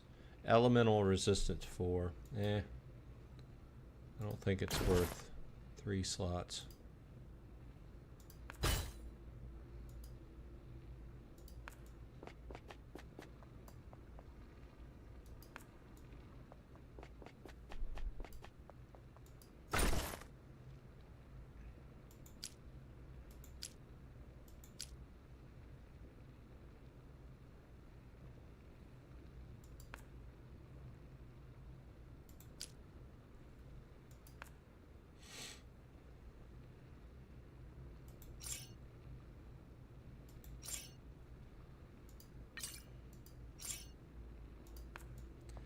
Very much space management type game until you can get several packs. And once again, the packs are going to cost you money, or I was able to get 1 bag by progressing through the season by a decent amount. Maybe I can just do that, you know, each season maybe pick up a bag. I would really like another bag now, though. Okay, so what are we doing? Go to the Bridge of Souls and meet up with Jermaine. They use a lot of just like regular guy names for these big monsters, and they just doesn't sound right. Is that the only portal? Let's go over here. Okay, so I need to go over here.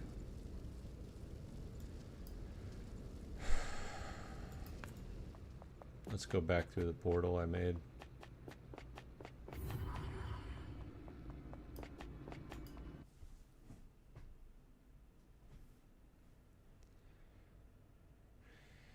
If you have any questions about the game, just let me know in chat. I'll try to answer them. Been playing for almost 2 weeks now. Oh, I'm way up here. Okay, so I need to work my way over here.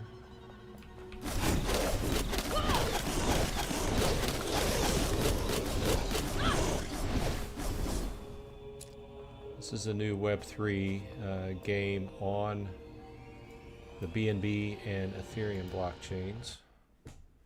Very much in this, very much like Diablo 3 style.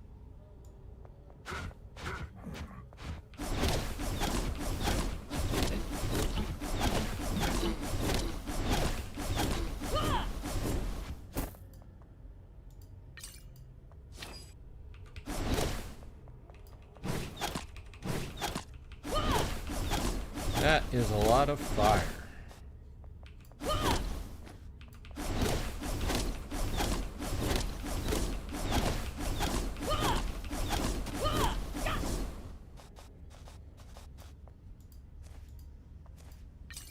And I get an achievement, rare equipment. I don't need that.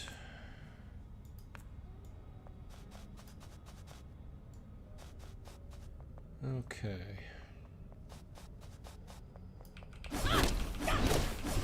Just made level 54 and then 55.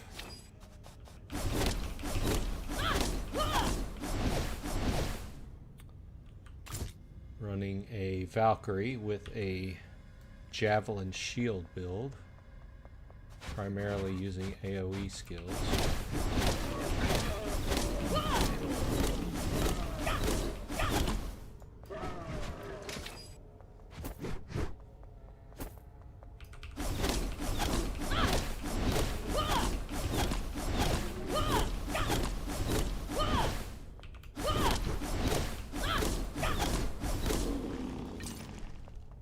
If you're playing this game as well, let me know how it's going for you. What do you think?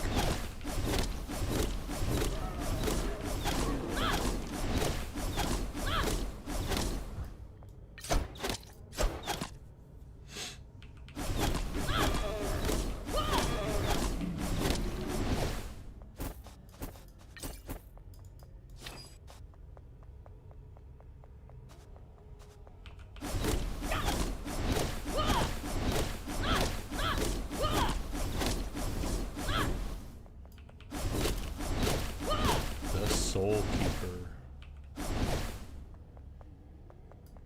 Okay, I need to talk to Jermaine's soul. But I'm trying to kill these guys first so they don't interrupt me. It's surprising that the Demon King would offer you such a deal, but it's a good thing we got what we wanted.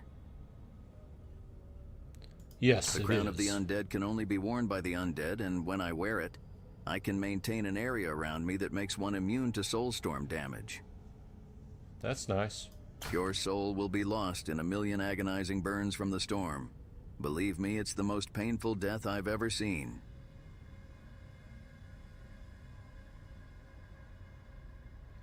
Yeah, I agree, Tony. There's several different things I need to stay underneath this bubble, I believe. I agree. It does need some work, but hey, you know, it's just starting out. They paused me. I need to catch up with him. See, here's another one of those shrines you have to clear. I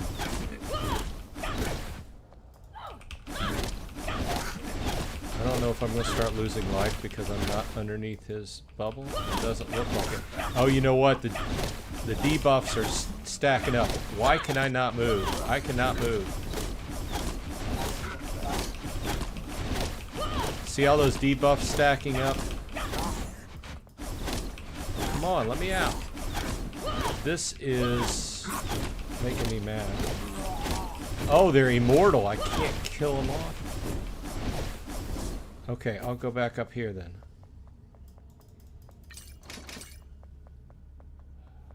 I'm gonna have to come back and clear that shrine. All these mobs just one thing in this game, there's no getting around the mobs really. In Diablo, you can kind of fish your way through crowds and everything. In this game, if you got a bunch of mobs around you, you're not going anywhere. I need to remember to go back to that shrine. I need to get this buff here. I can't even get to it.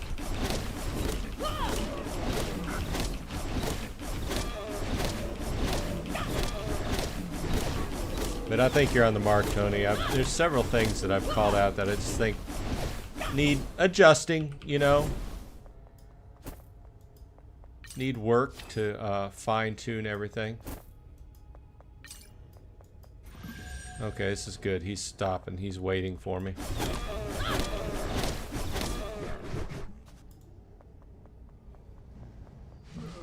At some points, there's just so many monsters.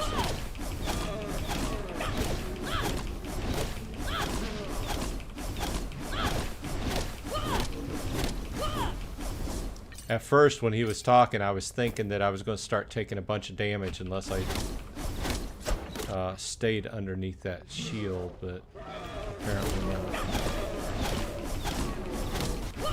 Yeah, I agree, Tony. It is a solid start.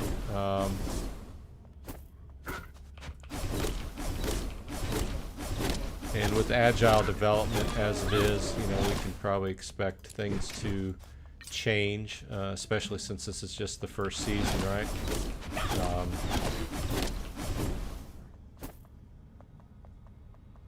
I like the precedent that they've started with different, you know, different things they are putting out in each season, like everything they put out on X, and the token drops. It looks like each season's going to feature some different types of buffs or different types of dungeons or some, you know, different things to keep it interesting. kind of like what Blizzard started doing with Diablo 3 over the last few years, just to keep it fresh, keep new stuff coming into the game. But as far as the core mechanics, I do think they need to be adjusted a little bit. Movement, spell casting, using your different powers, things like that. But once again, these are not game-breaking things. They're just things that will make the game better.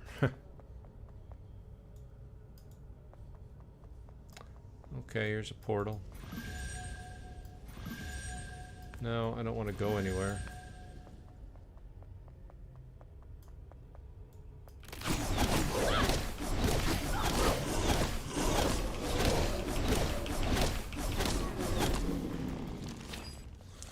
Tons of mobs. Can't go anywhere, so I'm not going to kill everything.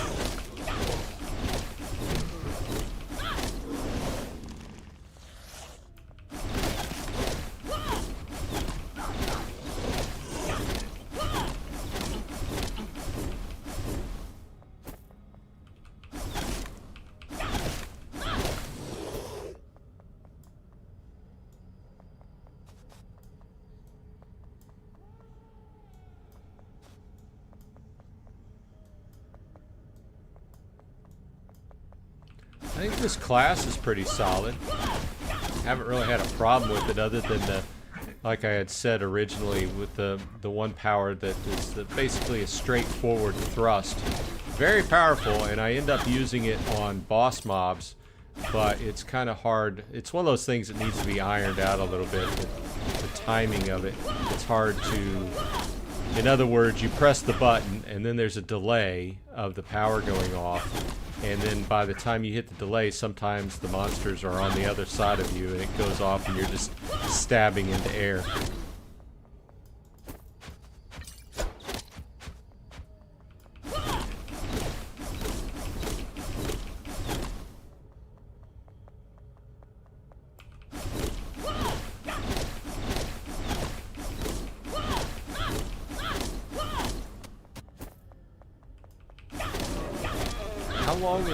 How long do I have to follow this dude?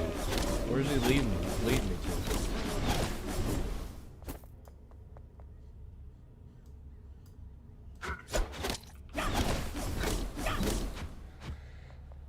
Yeah, Tony, I cover a lot of crypto games, and I'm kind of into that. I would just say keep your eye out on the details and do your homework, and don't buy something that you don't feel safe about.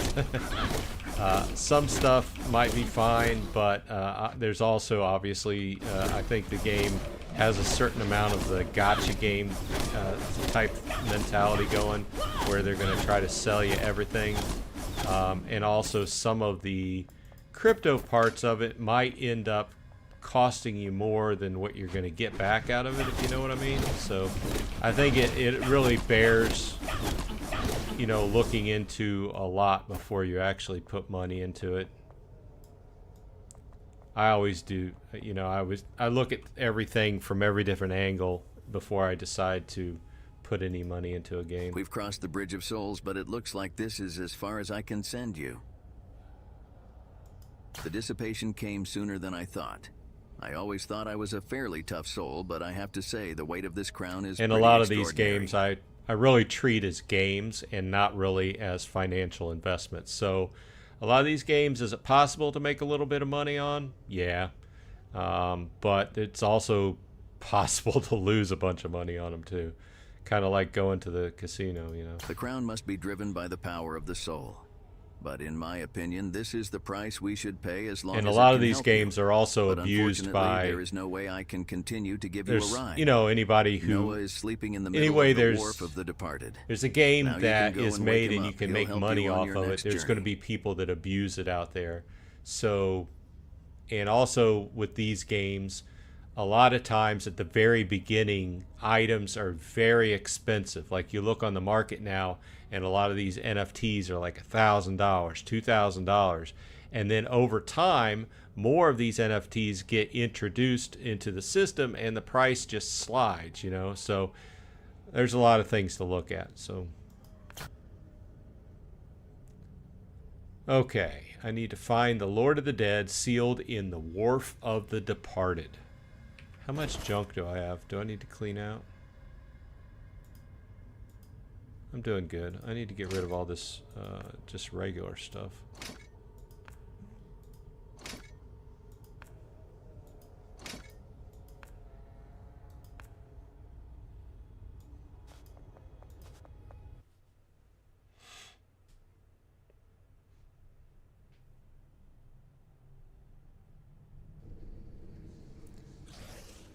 Okay.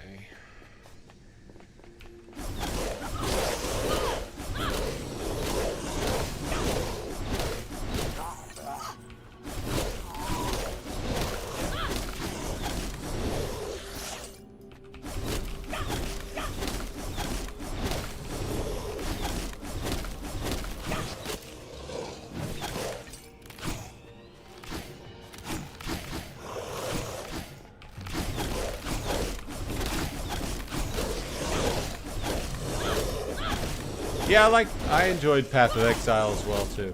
I played that for a while.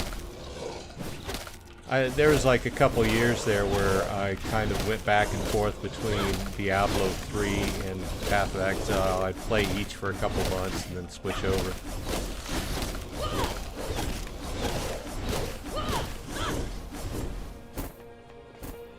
There's a lot of different ARPGs I've played down through the years. I think I was just playing what was it, Age of Mythology?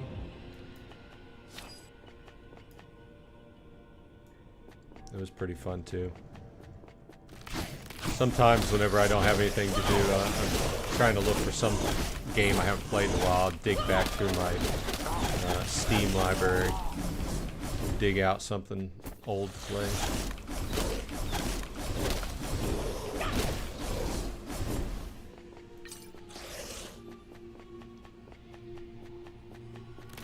My Steam library's got so much stuff in it that I bought on sale. I'm like, yeah, one of these days I'll get to it.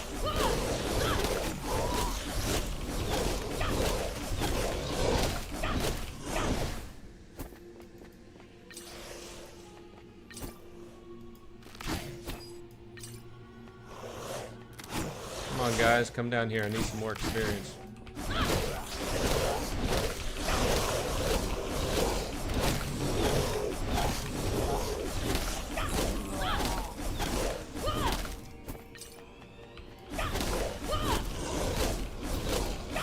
To be heading south.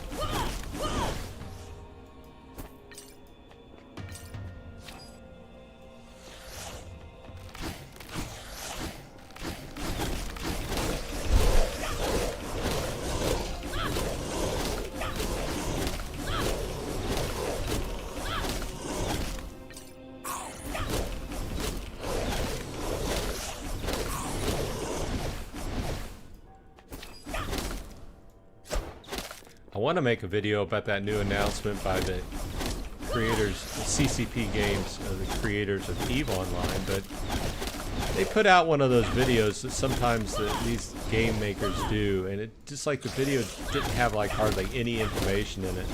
They did put out the white paper, but it's all in very general terminology, no specifics. I like to do a video on something whenever I have some specifics to talk about, instead of just a bunch of guessing. Of course, that game's probably years off anyway, so.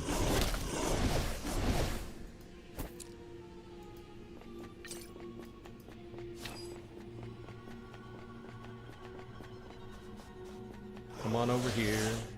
Get everybody in those circles. There you are. Death Reaper. Oh no, it's another Reaper. Gotta watch for those Reapers. I don't know how I died that one time. I just took my eye off the screen, wasn't watching the health, and I was dead. It's like these things do hardly no damage to me, and automatically I was dead.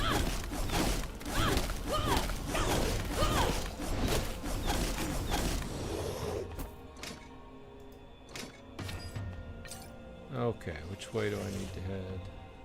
I need to head this way.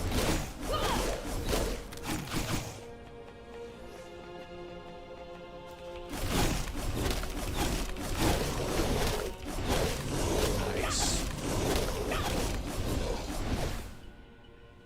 When you can get big groups like that, a lot of experience out of that. The experience moves pretty quickly. Okay, we need to work our way around here. Oh, I need to go up this way. Oh, here's the new portal.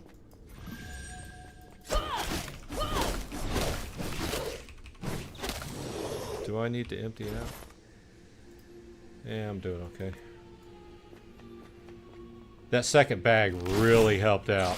I was glad to get that. I think I just got it like yesterday or the day. Yeah, just yesterday.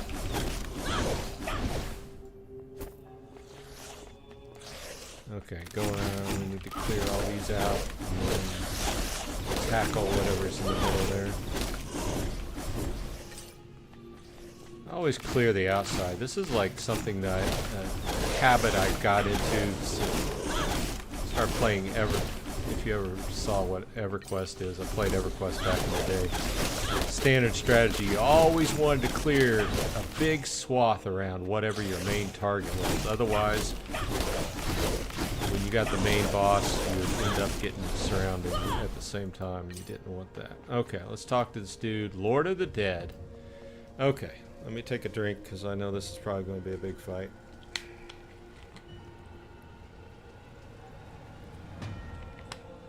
I like how all these monsters, they want to talk to you, but then they automatically attack you. Okay. When disaster struck, Jermaine wished I could sleep in order to give you help sometime in the future, and now you have finally returned. I don't know what kind of sights you saw along the way, perhaps quite bad, but please believe that as long as our world survives, the kingdom of the undead will not dissipate. I feel Jermaine's breath. He will not have died in vain. I have a way to bring him back to our world and get you safely to the Beyond Realm. Well, maybe he's not head for the gonna ferry attack at the me. end. I'll be waiting for you there. Okay. It was kind of anticlimactic. Okay, I need to work my way back this way to go meet the Lord of the Dead at the ferry.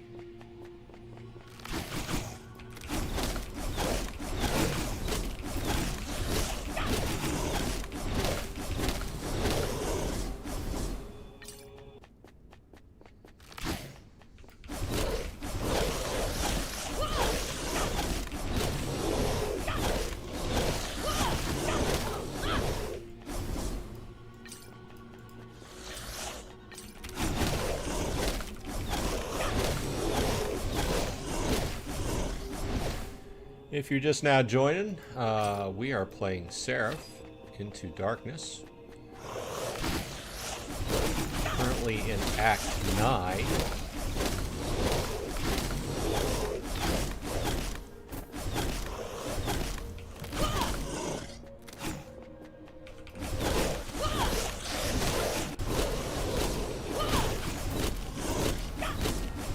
I like the game, Monk. I still have my opinion reserved about the tokenomics in the Web3 part because I have not experienced that yet. Just read the white paper, read some of the white paper, and kind of getting the basics. But like I was talking about with Tony earlier, I think it's a solid foundation. I think there are there's room for tweaking and improving different systems within the game to make it better. But overall, I think, like Tony said, it's a solid start.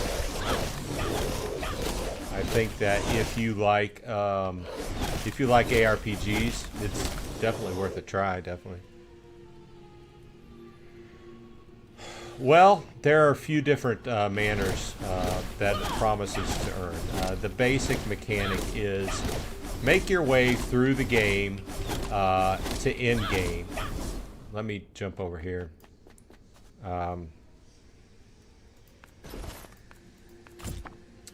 So you have to go through 10 acts to get through the storyline. Once you get through the 10 acts, you can go into the Void Realm. And then you will have access to special Void Realm dungeons. Those dungeons, you can pay certain tokens or whatever, I don't have the right terminology at hand, to go into those dungeons, and that's kind of the in-game earning potential. And in the dungeons, you run across these chests, and the chests have the possibility of dropping NFTs. Those NFTs are various gear, weapons. You can use that on your character, and then the more NFTs you have on your character, the higher percentage chance and the more NFTs you will earn when you find them in chests. Now these NFTs you can turn and use on your character, or you can turn around and you can sell them for BNB or Ethereum. That's one earning mechanism. Another earning mechanism, and they haven't put it out yet, is the actual Seraph token, which is going to be the management token, kind of like SPS in Splinterlands, whatever. But you can get that, and you're going to be able to stake that and earn. No details yet because they don't have it up on the website. This is one of those things that is still at the very beginning. So you have the tokenomics there, and they have certain drops, like airdrops, that are going on. And there's a lot more to it, and I don't have it all down yet, but that's kind of the gist to it. You can also pay for basically a storefront in game that you can take and you can sell some of these items you get as drops. You see this little gem here, this chipped ruby? See how it has this little scale on the top of it? And also this item here. Those items can be sold in-game, and then you can, in theory, sell these items. People want them, they buy them off of you, and you can turn around and take those tokens and use those as well, convert them to crypto as well. So they have a number of different tokens here, and they're all just kind of used for different. So like I said, I still haven't wrapped my brain completely around it, but that's what I understand at this point. And as we go through and jump into that, I'll, put out more about it whenever I learn about it, various videos and stuff.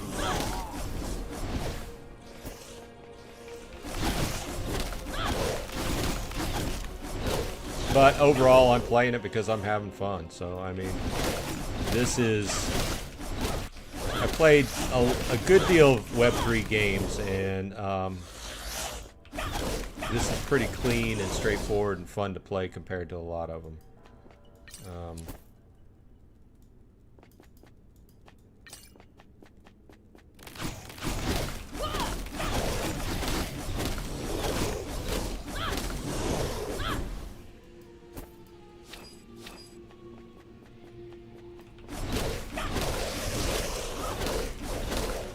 Watching, please leave a like on the video if you like me to continue doing this.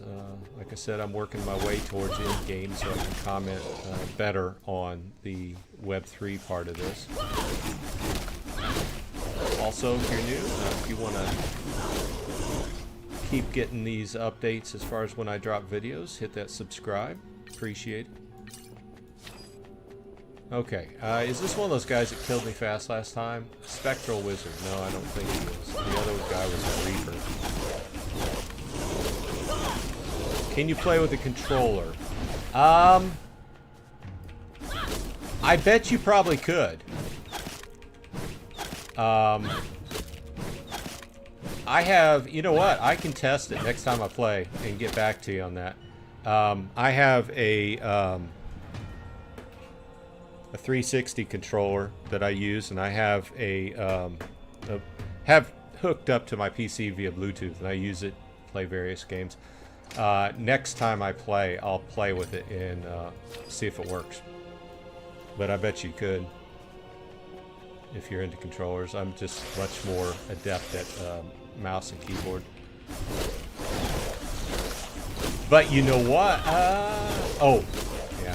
This is supposed to be on mobile too. I was thinking it might have been console, but no, it's on mobile, not console.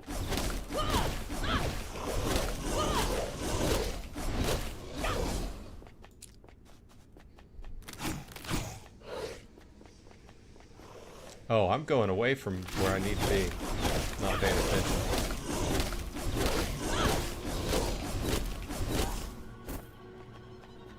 Okay, let's go back down here.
I do think that with the second season they will take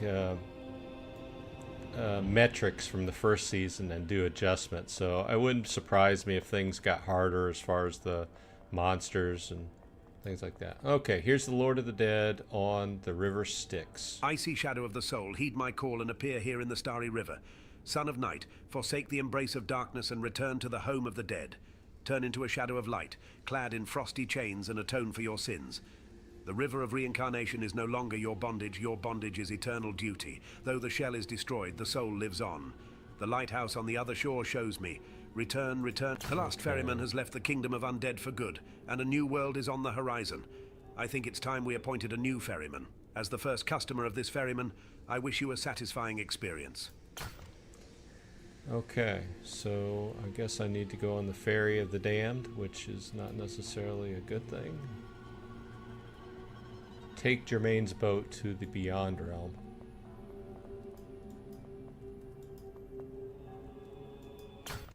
Okay. Okay.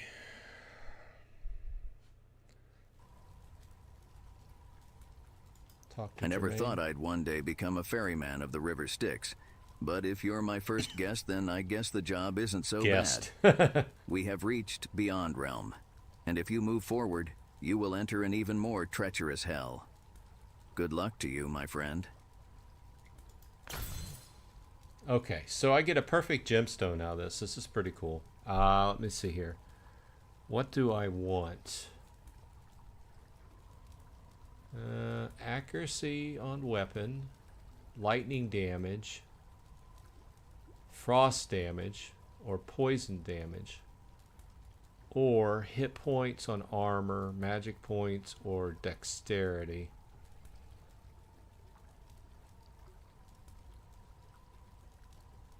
I think I'm going to go with the weapon accuracy plus 150 if I ever get a weapon that can take it. I think that's the best choice right there. Okay. Now, let's head up this way towards our objective.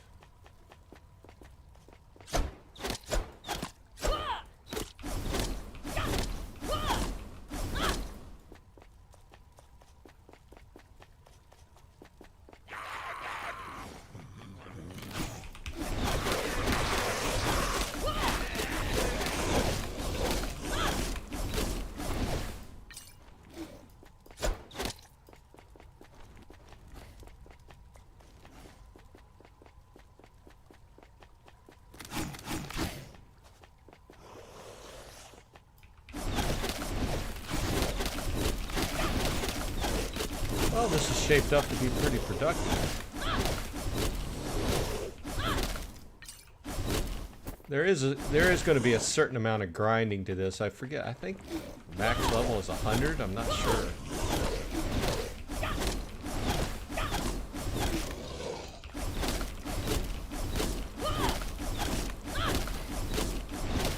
Looks like I might get through the storyline by about maybe level 60 or 65. Okay. Let's go up this way. Okay, here's a rare mob. Infernal Tempest.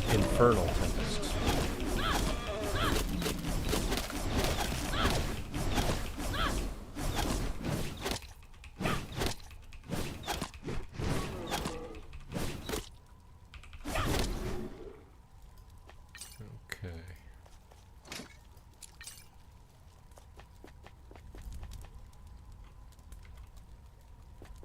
This is leading me west or east, and I need to be going west.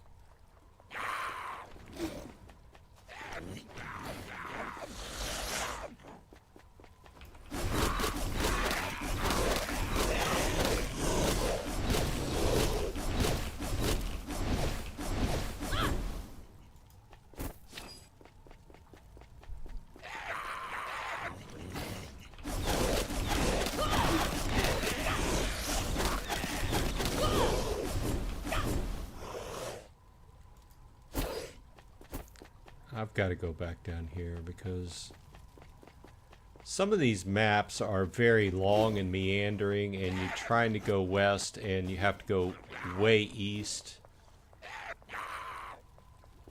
I want to make sure that I didn't miss something down here.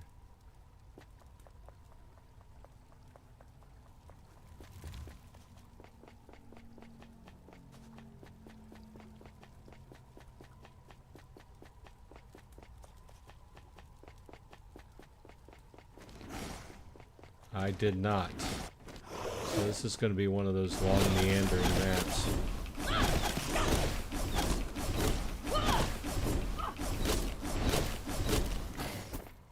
Yeah, I would agree with you on that one, Tony. Some of these maps are just so long and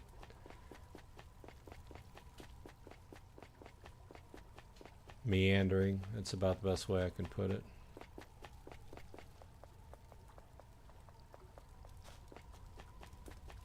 It's like if you look at the map, you can see that I need to really be going west, but it's taking me way east.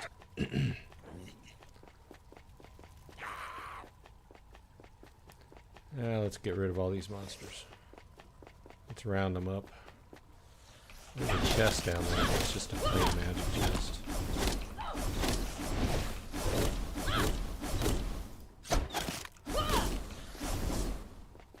Check it out. Sometimes they have gems in them.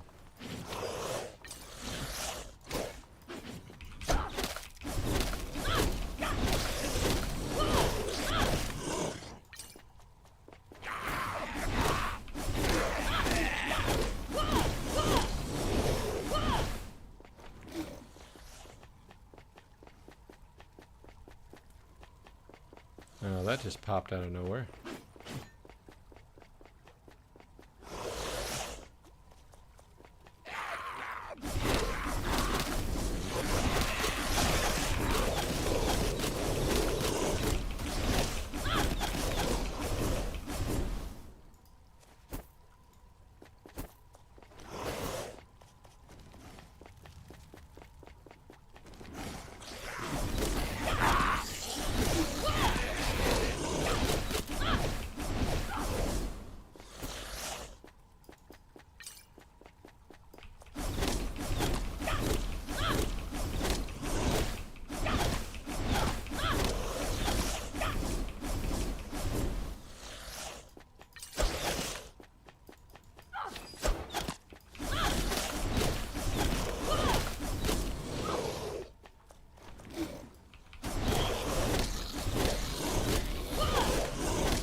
See, there's the congratulations to somebody for successfully conquering the Heaven's Trial 240 floor for the first time.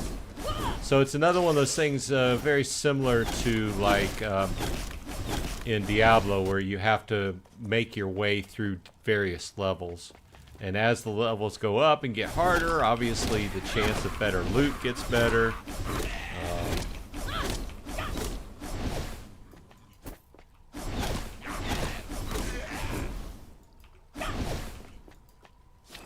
I think once you make it to that level, it's going to be a certain amount of time that you're going to have to equip yourself with NFTs. And then once you get to that point, you can start earning NFTs yourself.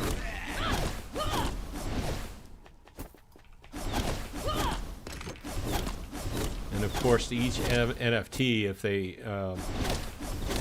look fairly expensive on the market, so it's going to be a tough decision each time, you know.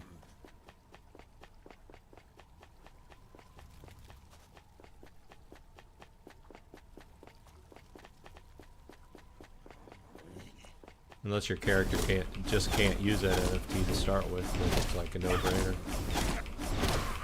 Unless you're saving it for another character, I guess.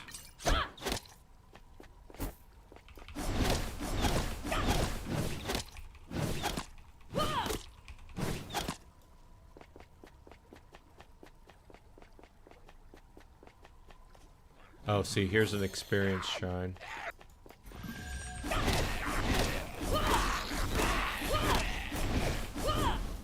I like to try and make the best use of experience shrines. Okay. Let's round up some more monsters here.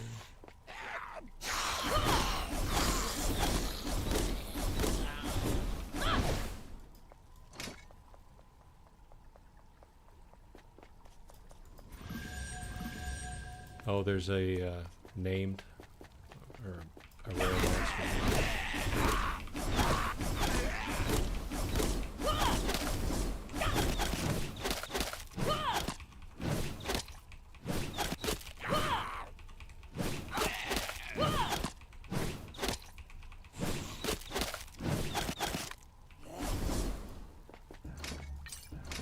And I am full. Two names. There we go. I have to come back for that stuff. I want to keep using my experience point here.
I guess all that gear I left behind poofed.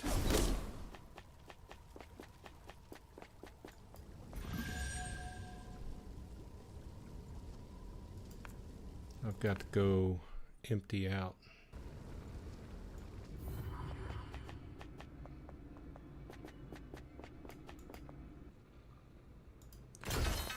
Repair.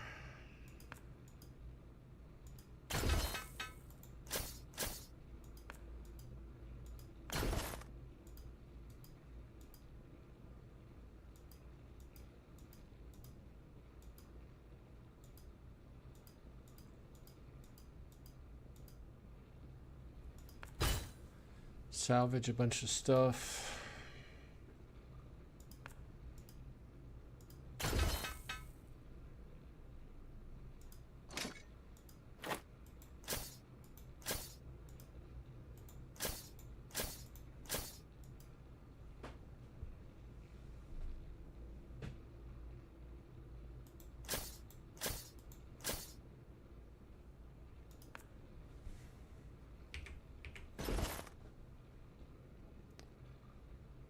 Okay, let's check out these amulets. Oh, I think this is the first level 5 amulet I've got. Lightning damage added by spell skill +1. This is level 1.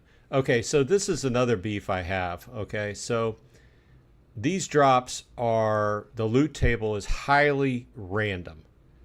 I'm in a level 54, so this item level is 52, but it's only really a level 1 item. Lightning damage added by spell skill +1. Level 1. Okay? So I've had this happen a number of times where I'm like, oh yeah, cool item. And then it's like, oh, this is a level 4 item or something like that whenever it should be much higher. Okay, that's getting trashed. I think this is my first rare amulet I've had drop.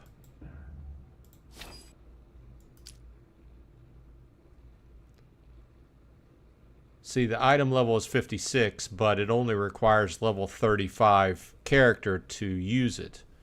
Flame resistant 11, poison damage +2, weapon attack increases lightning damage 68 to 80.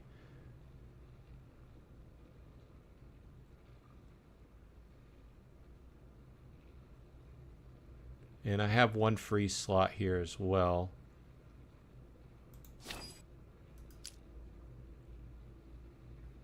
Flame damage +3, minimum weapon damage +2.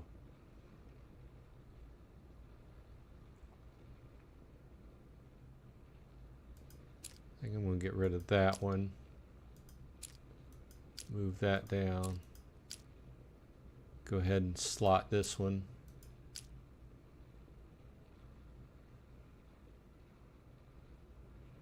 I think we'll go ahead and get rid of these.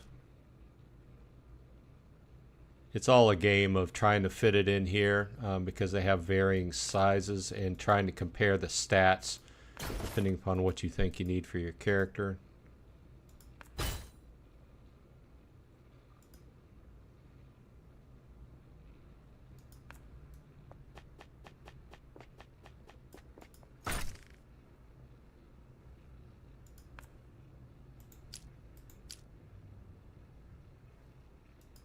Most of the gems I've run across are bind to account, but some of them, like this quest that I got off that quest, is bind to character.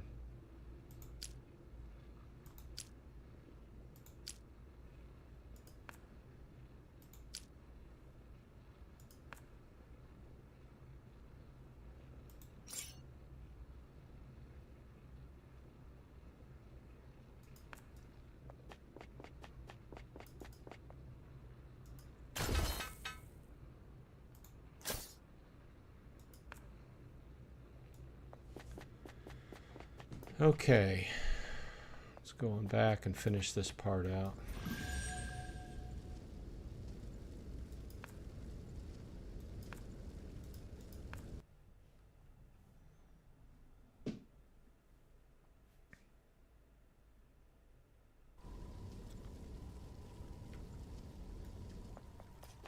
And we have to go back down this way.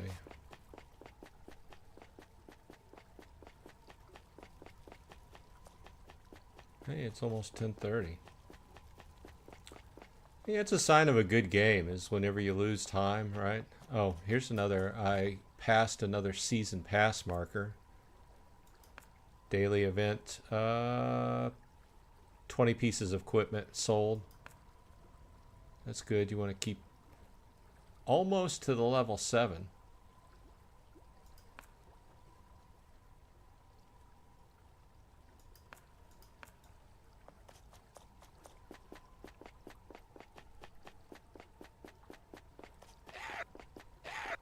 There's some gold over here. Oh yeah, see, I saw it, then it disappeared on me. Well, I guess that's a lesson learned. Don't leave loot that's on the ground and think you're going to come back to it, because it won't be there.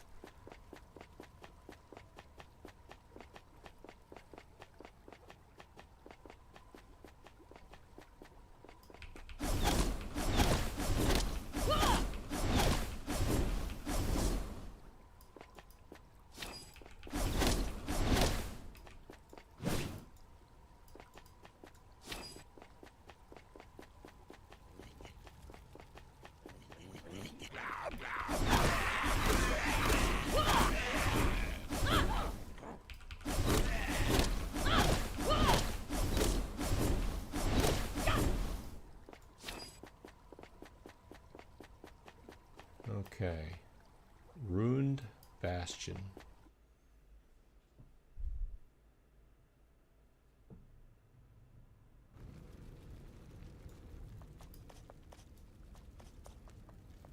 Okay. We have a portal here. And we'll go back. Go on back, rather, to the Soul Enclave. So I think I'm going to end the adventure here. We made a lot of good progress, few levels, and we are in Act 9 out of 10. So within the next few days, should progress through that, and I might have another live stream this next week. Otherwise, we will be concentrating on the end game after this. I thank everybody for dropping by, and if you have any questions about the game that I can possibly lend a hand, just drop them in the comments, and I use those comments to make videos about. So if everybody's interested, go ahead and leave a comment, like and subscribe and all that. Otherwise, I hope everyone on your side is happy and healthy, and I will see you on the flip side. Hope everyone has a good